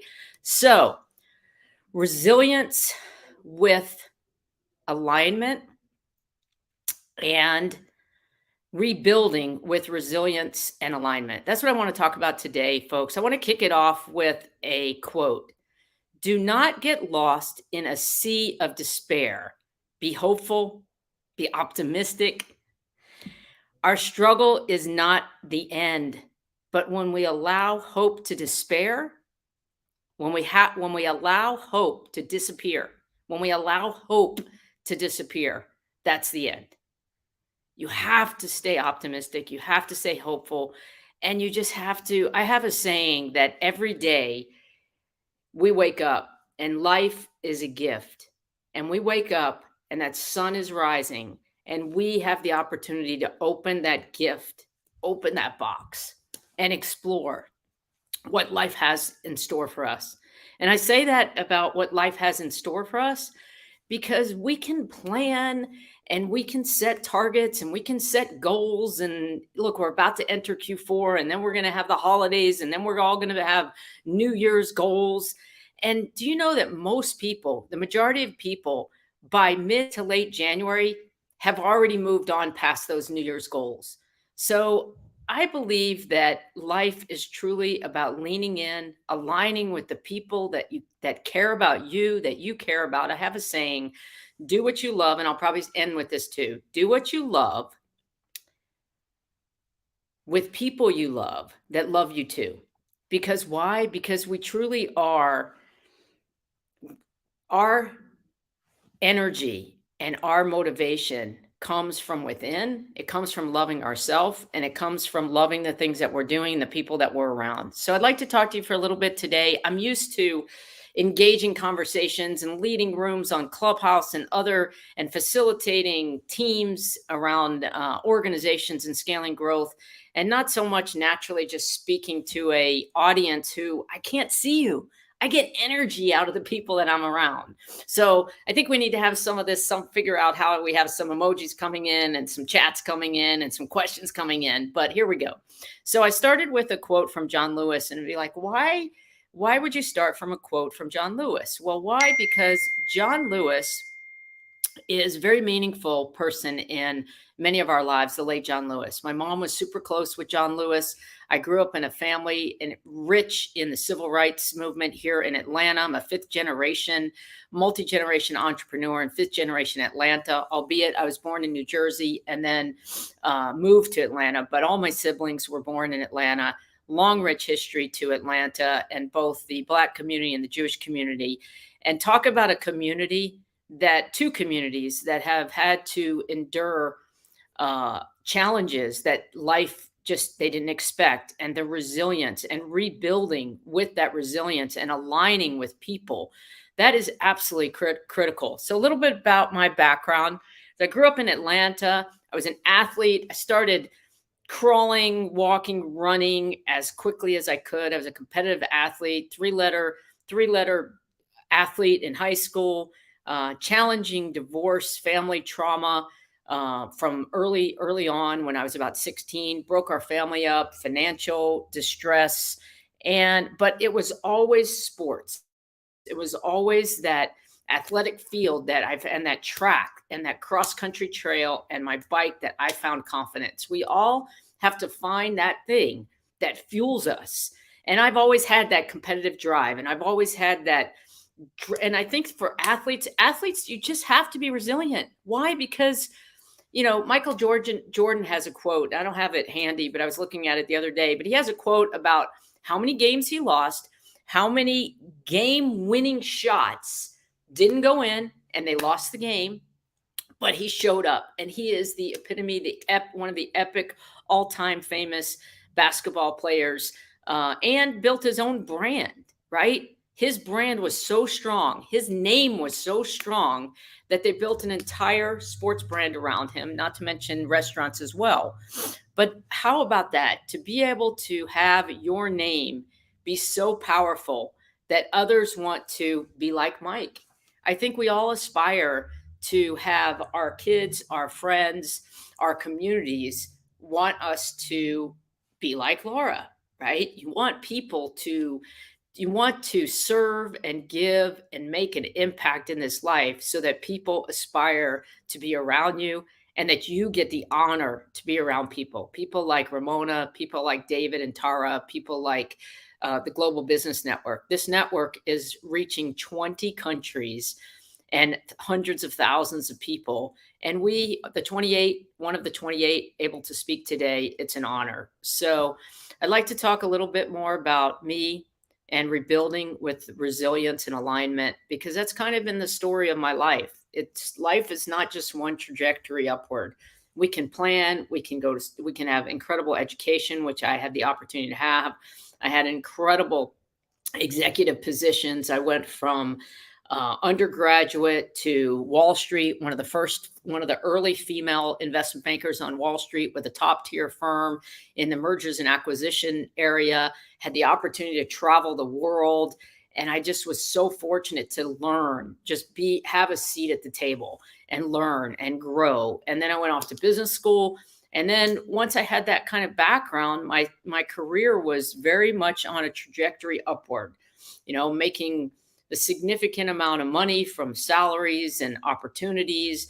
Again, having a seat at the table, traveling. I ascended as a C-suite exec in the consumer products goods industry, with agriculture company, food company, plastics companies, and always had a background in data and metrics. I actually lead a room every week called Metrics Matter on Clubhouse, and what metrics matter to investors. But I have a rich history of data and a rich history of a competitive drive. But going back to my career, I never felt like, I just felt like I was on this trajectory. Work, family, marriage, kid. I have 4 incredible kids. I was blessed with 4 healthy kids, houses, building $1 million homes, and staying very humble, giving back to my community, ascending in continued athletics. I've done over 100 marathons and Ironmans, and I've ran races across the world, but still staying very humble. And I never imagined that some type of massive trauma would necessarily happen to me. Although I did lose my dad due to illness when I was young. And then when I was 48, all of a sudden, I wasn't able to perform. My brain just stopped. Never had any type of mental health challenge in my life. I lost my dad to suicide when I was 24. He was 48. The day before his 48th birthday, he was my rock. We were super close. I was always with him on those Saturdays with my mom, with my papa and my dad, going to work on Saturdays and going to their scrap metal yard. And then all of a sudden, my brain just stopped. And that was the beginning of a decade-long challenge that I had to face head on. Mental health crisis in this world is significant. Pre-pandemic, 1 out of 4 people globally had a mental health challenge. During the pandemic, actually, I think it was a little less than 1 out of 4. During the pandemic, it was 1 out of 2. And then post-pandemic, it's back to 1 out of 4. But if you can imagine in your family, someone in your family has dealt with depression or massive depression or treatment-resistant depression. Someone in your family has dealt with anxiety or some type of mental health illness. And it's significant. It can take you from being a solid performer, a high performer, to having an injury. It's invisible, it's humiliating, it's embarrassing. But I will have to say, now that I've endured this for going on a decade, and I went from, a comfortable family to a financial crisis as a kid, to an academic career, a career as a C-suite executive, to ascending, and the thrill of ascending, building $1 million homes and ascending my wealth to 3 million, to facing illness, an unforeseen event, and went from 3 million to 33 cents. 67% of the bankruptcies in the United States are due to medical bills. So all of these people, whether it's a visible or invisible illness, it's this challenge. It's an overall governmental challenge in this country that people that are ill, 67, 2 out of 3 people. I never went through bankruptcy. I was close, but I didn't need to do that, thank goodness. But 2 out of 3 people that have bankruptcies in the United States are due to medical bills. So we obviously have a challenge there. Going onward in my career and facing a illness that was an invisible illness that isn't going away, similar to a cancer. It's an invisible cancer that you don't know when it could happen again. And it goes into remission, and then you might have an episode. And I went through 8 episodes of a mental health challenge. And between 2013 and 2013 to 2020, I lost 60% of my life, and I lost 100% of my wealth. And then since 2020, I've only lost 100 days to this illness. And I don't know what tomorrow is going to bring, but I don't live worrying about it. I focus on what I can do each and every day to serve people, to make an impact, to make a positive impact, to energize myself, which really comes down to surrounding myself with great people. I'm a super, super big fan of giving back, of sitting on boards, of teaching and sharing knowledge that I have, that I've been able to amass through my C-suite career. And now let's switch to the energy that we get from being an entrepreneur. And I want to share a quote from Michael Bloomberg. If you want to succeed, you must first be willing to fail. Michael Bloomberg said, if you're not willing to fail, the person that's not willing to fail is a failure. So if you want to succeed, you must first be willing to fail. And you must have the courage to go for it anyway. 95% of tech startups fail, 90% of non-tech startups fail, and very few, 1 out of 2,000, raise capital. And if you're a female, or if you're a female of color, it's incredibly challenging, even more challenging. But millions of people still do it. There are more entrepreneurs and more small businesses. So more small businesses, more solopreneurs than large businesses. Half of the United States works for small businesses. Half works for large businesses. It takes courage. And that's what most of us that are on this call, most of the speakers, are entrepreneurs. We all met through Clubhouse. We often share our knowledge, whether it's real estate, whether it's consumer products, non-tech, tangible products, or tech products. We share our knowledge because why? We want to make the world a better place, and we want to share our knowledge so someone can maybe not have the challenges that we had in business. So let's talk about business for a minute and my own ventures. So we've talked about John Lewis's quote. We've talked about Michael Bloomberg's quote. And I want to tell you today, I am so proud of the friendship group that I've created. I've aligned with some incredible people. I'm proud of the things that I've been able to accomplish from a business venture standpoint.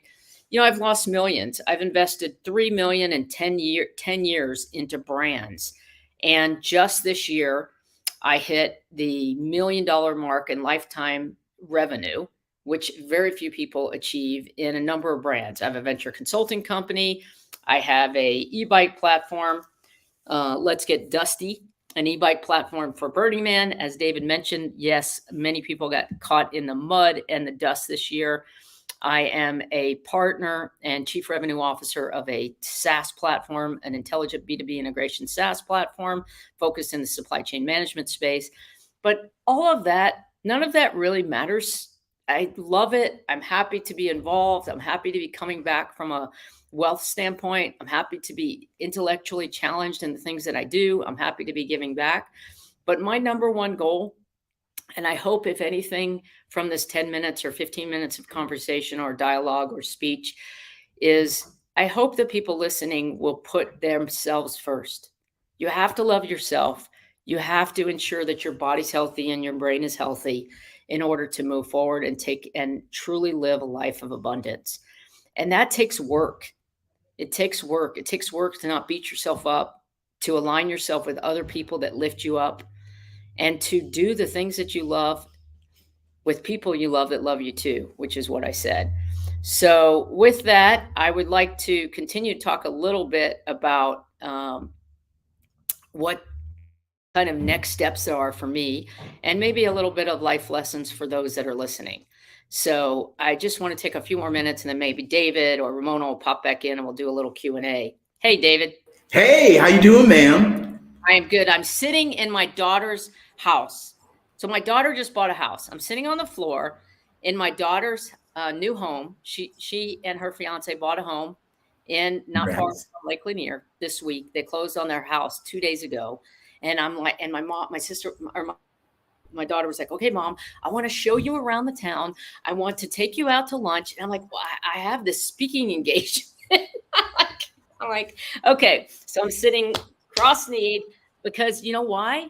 Because resilient people just get things done, right? There's no fancy fancy outfit. There's no fancy background. It's just me. And it doesn't matter. You don't love me any less, whether I crushed the speech or didn't crush the speech. Still love you. And I'm so proud of you guys for putting this on. I'm looking forward to a more enhanced speech the next time, but mostly I'm just so happy. I feel so fulfilled. I was sending a text to my friend today. I said, I woke up feeling really fulfilled today. Why? Because I'm the people in my life are positive. If you wake up and you look at your phone and it's a bunch of negativity, or if you open your email and it's a bunch of negativity, or if you walk in an office and it's a bunch of negativity, folks, life's a choice. You can make that choice. It may not be immediate because you have to pay your rent, but you can make a choice to make a change. I made a choice. I made a choice to be an entrepreneur, to be a solopreneur, now scaling multiple companies with multiple teams. But that was a choice. I could go and get a job as a C-suite exec and have build another $1 million home. But I like building things from scratch. It's a great feeling, and doing it with people you care about.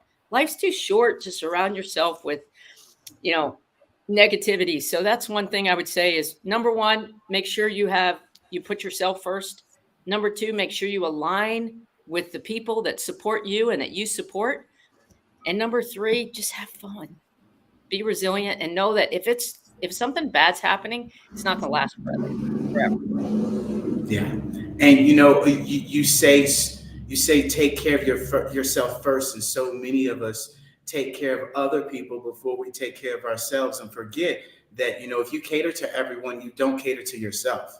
And then being aware of your surroundings, because your surrounding shares your story. It creates the self-discipline, it creates the self-motivation, it creates all these things. And this is really where you come to the glue of reminding us all that, and really not dealing with the drama, not dealing with the nonsense, and just saying, hey, let's do it. And that's the one great thing that I love about you, is that you just say, let's do it and get it done, and collaborate with the right people, because it's not how you get it done, it's who you get it done with. Exactly. That's something that you have been. The next time we're just going to have a conversation, because I do a lot better in conversations. I don't like looking at a screen. Like Tyrone Poole, phenomenal. Yeah. Cindy Stumpo, Yvonne, but I need to have a panel. Put me on a panel. Let me have a discussion. Yeah. So with that being said, because I think we still have a little bit more time, what would be your advice for somebody starting up a company or an entrepreneurship right now with today's, shift in technology and scale, and especially with the knowledge you have? What advice would you give them? So first of all, I would do it as a side hustle. I would not have all my eggs in one basket. I'm doing that now. I have one opportunity that I think is the most scalable. It's a highly scalable tech company called Omne, intelligent B2B integration company based out of Vancouver. We're in the supply chain management space, and I have 75% of my focus. 75 means 150, because as entrepreneurs, we do 200 to 300%. We work 16-hour days, 7 days a week, right? So Omne is 75%, but I have my own business ventures. I have a venture consulting company. I have my little niche e-bike platform, which had some phenomenal customers this year. And we had great success. Like I said, we just hit 7 digits in lifetime cut, and I was happy with that. Be happy. Like, I would beat myself up because I've grown multi-$100 million companies to $400 or $500 million. And I was like, oh, I've got this little $100,000, $150,000, $250,000 a year business. And so don't set goals so high that you can't enjoy the journey. I enjoyed the journey this year. We had the highest order value of ever. We had the best merch ever from someone from Clubhouse, female Black founder, Fatina Malik. Let's get personal here in Atlanta. We had the best quality e-bikes, and our number 2 supplier just asked me yesterday to be part of their executive team and an equity ownership in one of the fastest growing e-bike companies here in the United States, with a $4 billion public company out of China. And that wouldn't have happened if I didn't meet, if somebody from Clubhouse introduced me to somebody else in Newport who introduced me to this company. Like, guys, keep your head up.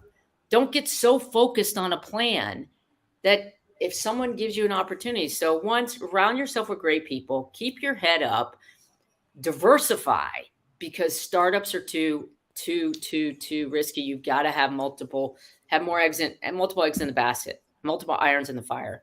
And then just, make sure you're enjoying yourself.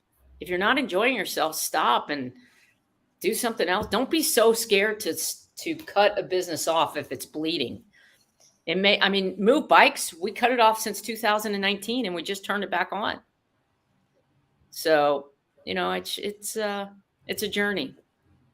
Well, Laura, I greatly appreciate you joining us today and having this wonderful conversation, especially as you share what people should do, being an entrepreneur. And the biggest thing I want you all to do is be able to take what she said.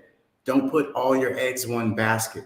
Now it is time to be able to collaborate. Now it is time to be able to expand yourself out, just as all these other companies are doing. They're taking on the whole approach of being that one stop, one app, one tap for everything that you're doing. And that is exactly what you're showcasing, is be able to dive yourself into other things. So thank you so much. We greatly appreciate you joining us, ma'am. It is always a pleasure. And like I said, your name is in the dictionary, in the YouTubes, everywhere when it comes to grace, collaboration, and just giving, right? And so we want to thank you for that, ma'am. Well, thank you so much, David, and good luck with the rest of the afternoon.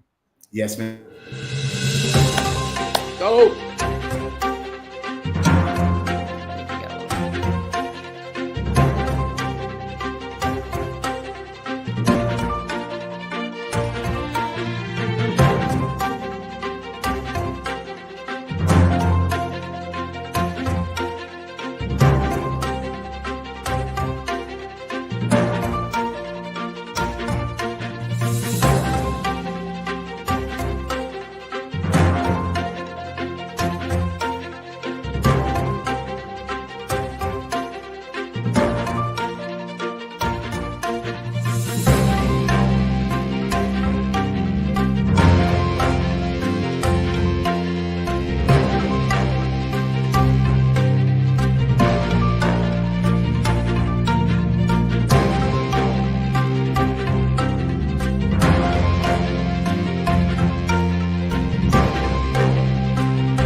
Ladies and gentlemen, boys and girls, it is a pleasure to introduce teacher Melanie. She's absolutely amazing. Let me tell you something. She's a mother. She's family oriented. She's a life insurance agent. She's a retirement specialist. She can help you with all your financial literacy. And more importantly, she shares with people, financial literacy is taught.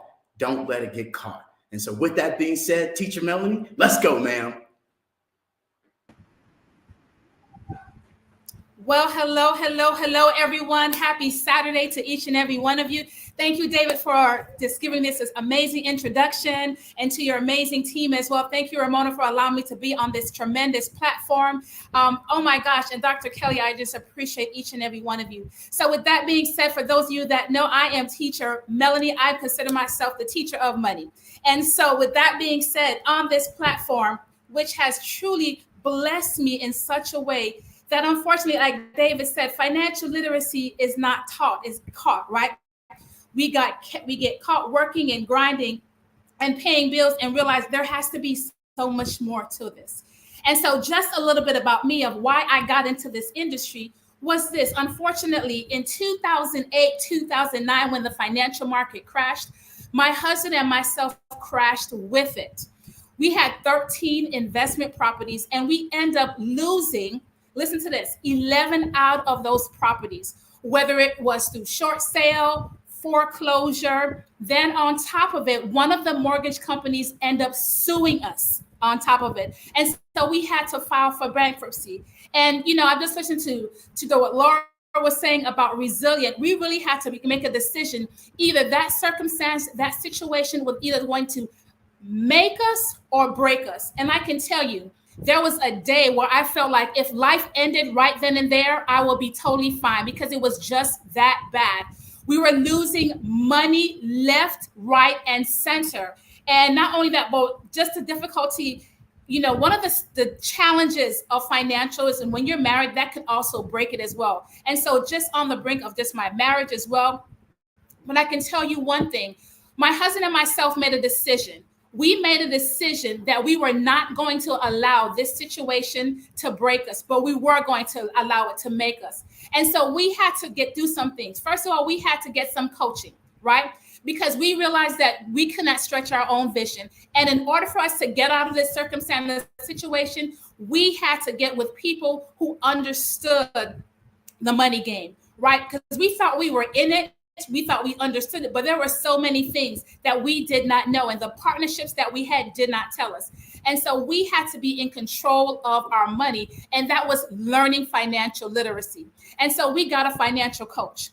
We put a financial game plan together, and what we did, we made sure we implemented that financial game plan. So with that financial education. And so what that being said, I want to help you and show you on how you need to make sure that your financial house is built right and tight, no matter what stage of life, because life happens. Life totally happens. But at the end of the day, when you put yourself in the situation that despite of life happening, you can still be in control. And so I just want to share this quote with you before I go any further, which basically says this, and this is so powerful when I hear this. It says a person can either discipline their finances or their finances discipline them. Okay?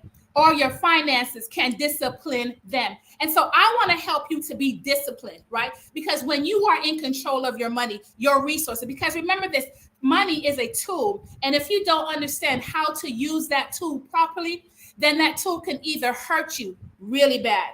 It can really, really hurt you. But listen, even with that, right? And you're putting yourself in a position of being financially literate, it's going to empower you no matter what stage of life is happening. And so I want to talk about today, building your financial house, right? And you know what? I'm taking it a step further.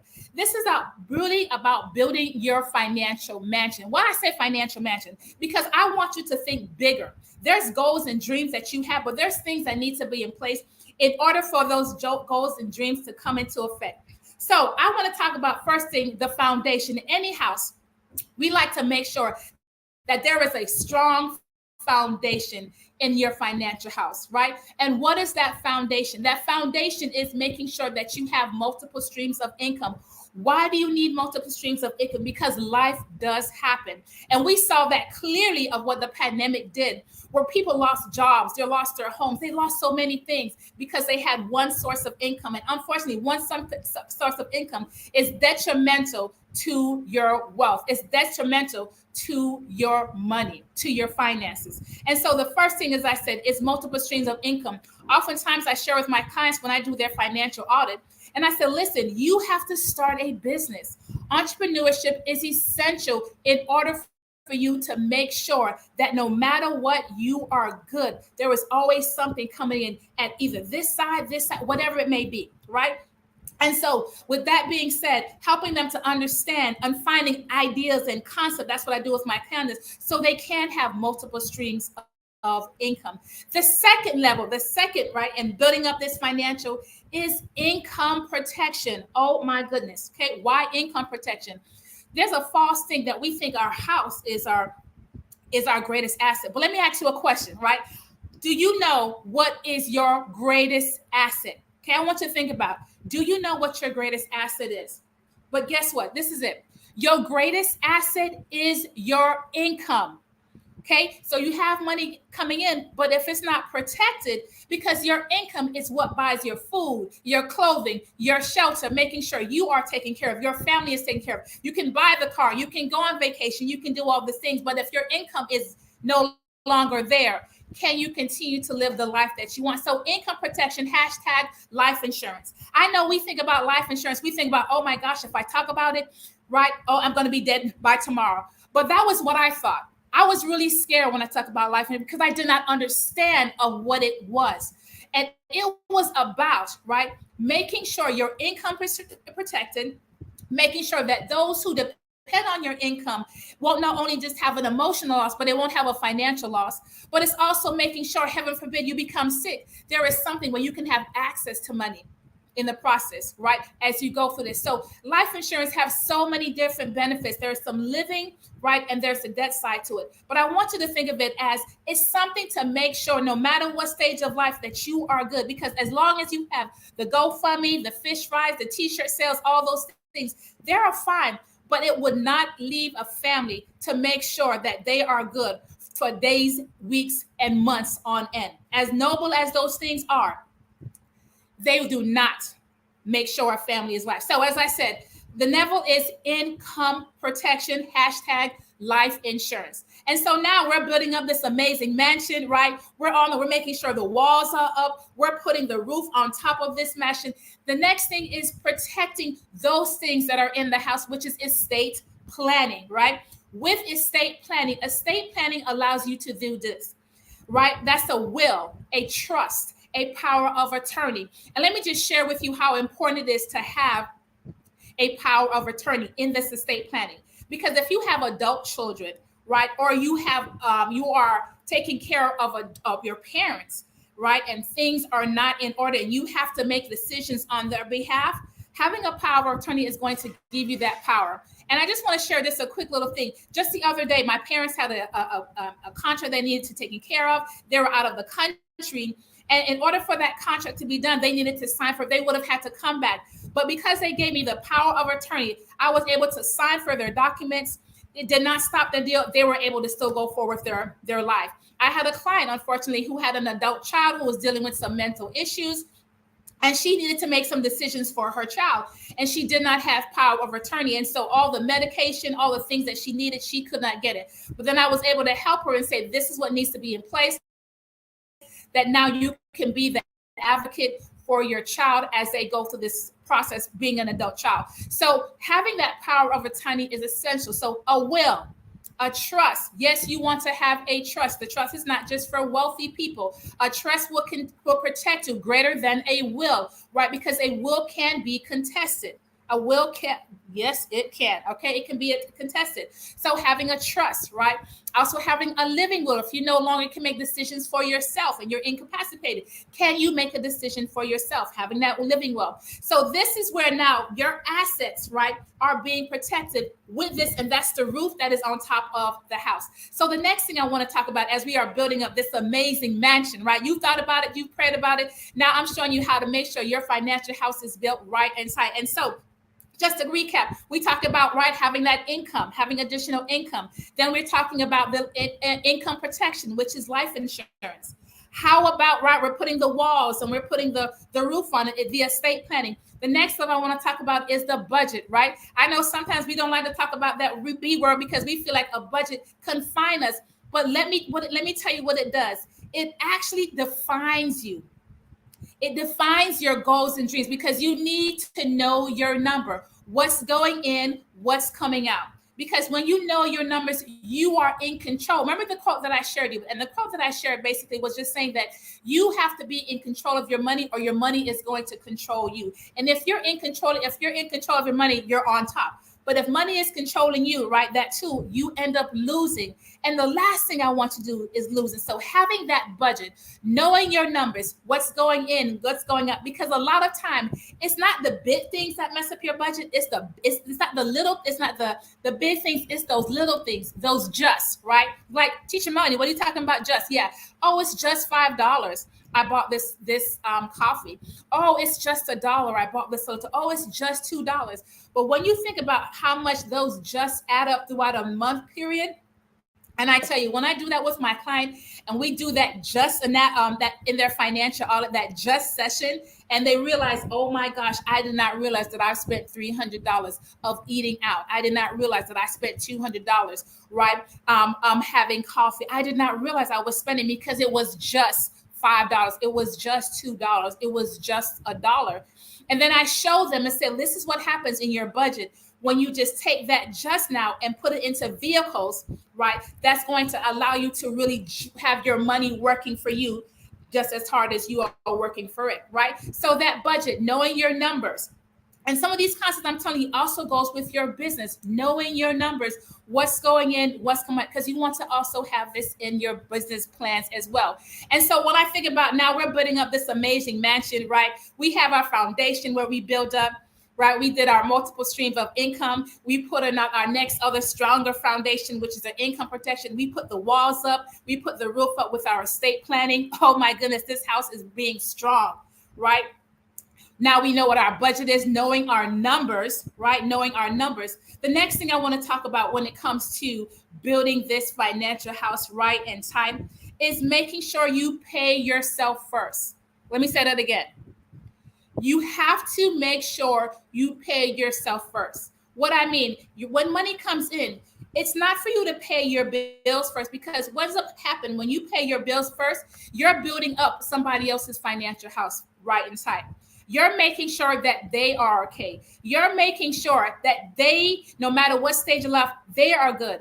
And that what ends up happening, you lose out. And I can test for you that when I first started doing investing in my properties, I remember the first time I bought a property. And I bought this property and I paid about like $12,000. It was for a lot. The property ended up selling years later for like about $60,000. But you know what I did? Because I didn't know. I had the poverty mindset. I was like, great, this money came in. I was so excited. I went ahead and paid off bills. I paid off bills. Do you know what ended up happening?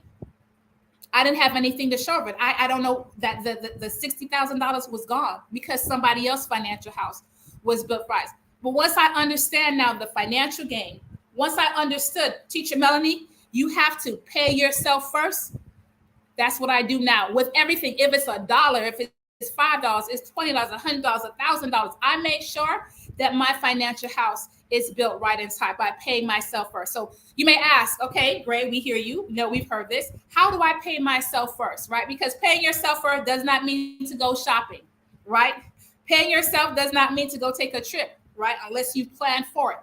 Paying yourself first means you do this, is that you go ahead, you set up a first account is an emergency fund because life does happen, right? So you start with a goal of 500, 1,000, right?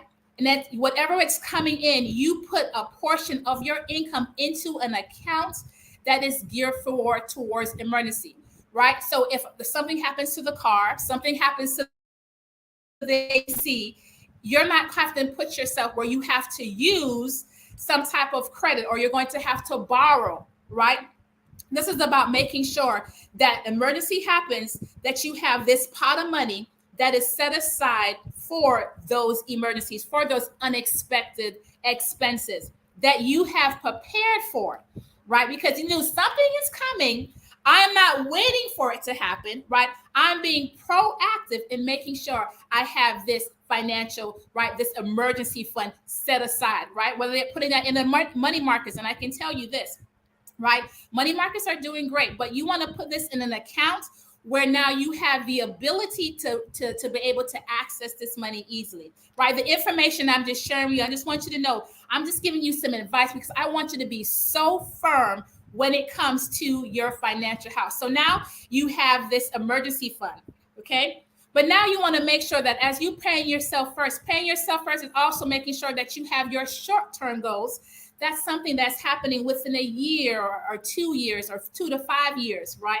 And you have this pot of money that is in an account for you that is working, right? So that means it's compounding, the money is growing. You're not having to do anything to work for this money, right? So whether that is some type of investment, a mutual fund, whether that is some type of ETF or what have you, something that's going to give you a rate of return higher than inflation, right? Because at the end of the day, you do not want your money to be running out. You do not want your money to outlive, right? And you don't have enough resources, right? So having that in place with the short-term account. The next thing is your long-term, right? Because listen, you don't want your money to run out, period. So that's your retirement. Now, when it comes to your retirement, right? You may say, okay, Teacher Melanie, I understand what retirement is, right? But this is the thing. Retirement is not an age. Retirement is not age 65. Retirement is not age 70. Retirement could be age 25, 45, 35, right? Retirement is that age where you have the ability to live the life that you want. Your expenses is being paid consistently each and every month, and you're not having to miss a beat. That is retirement is.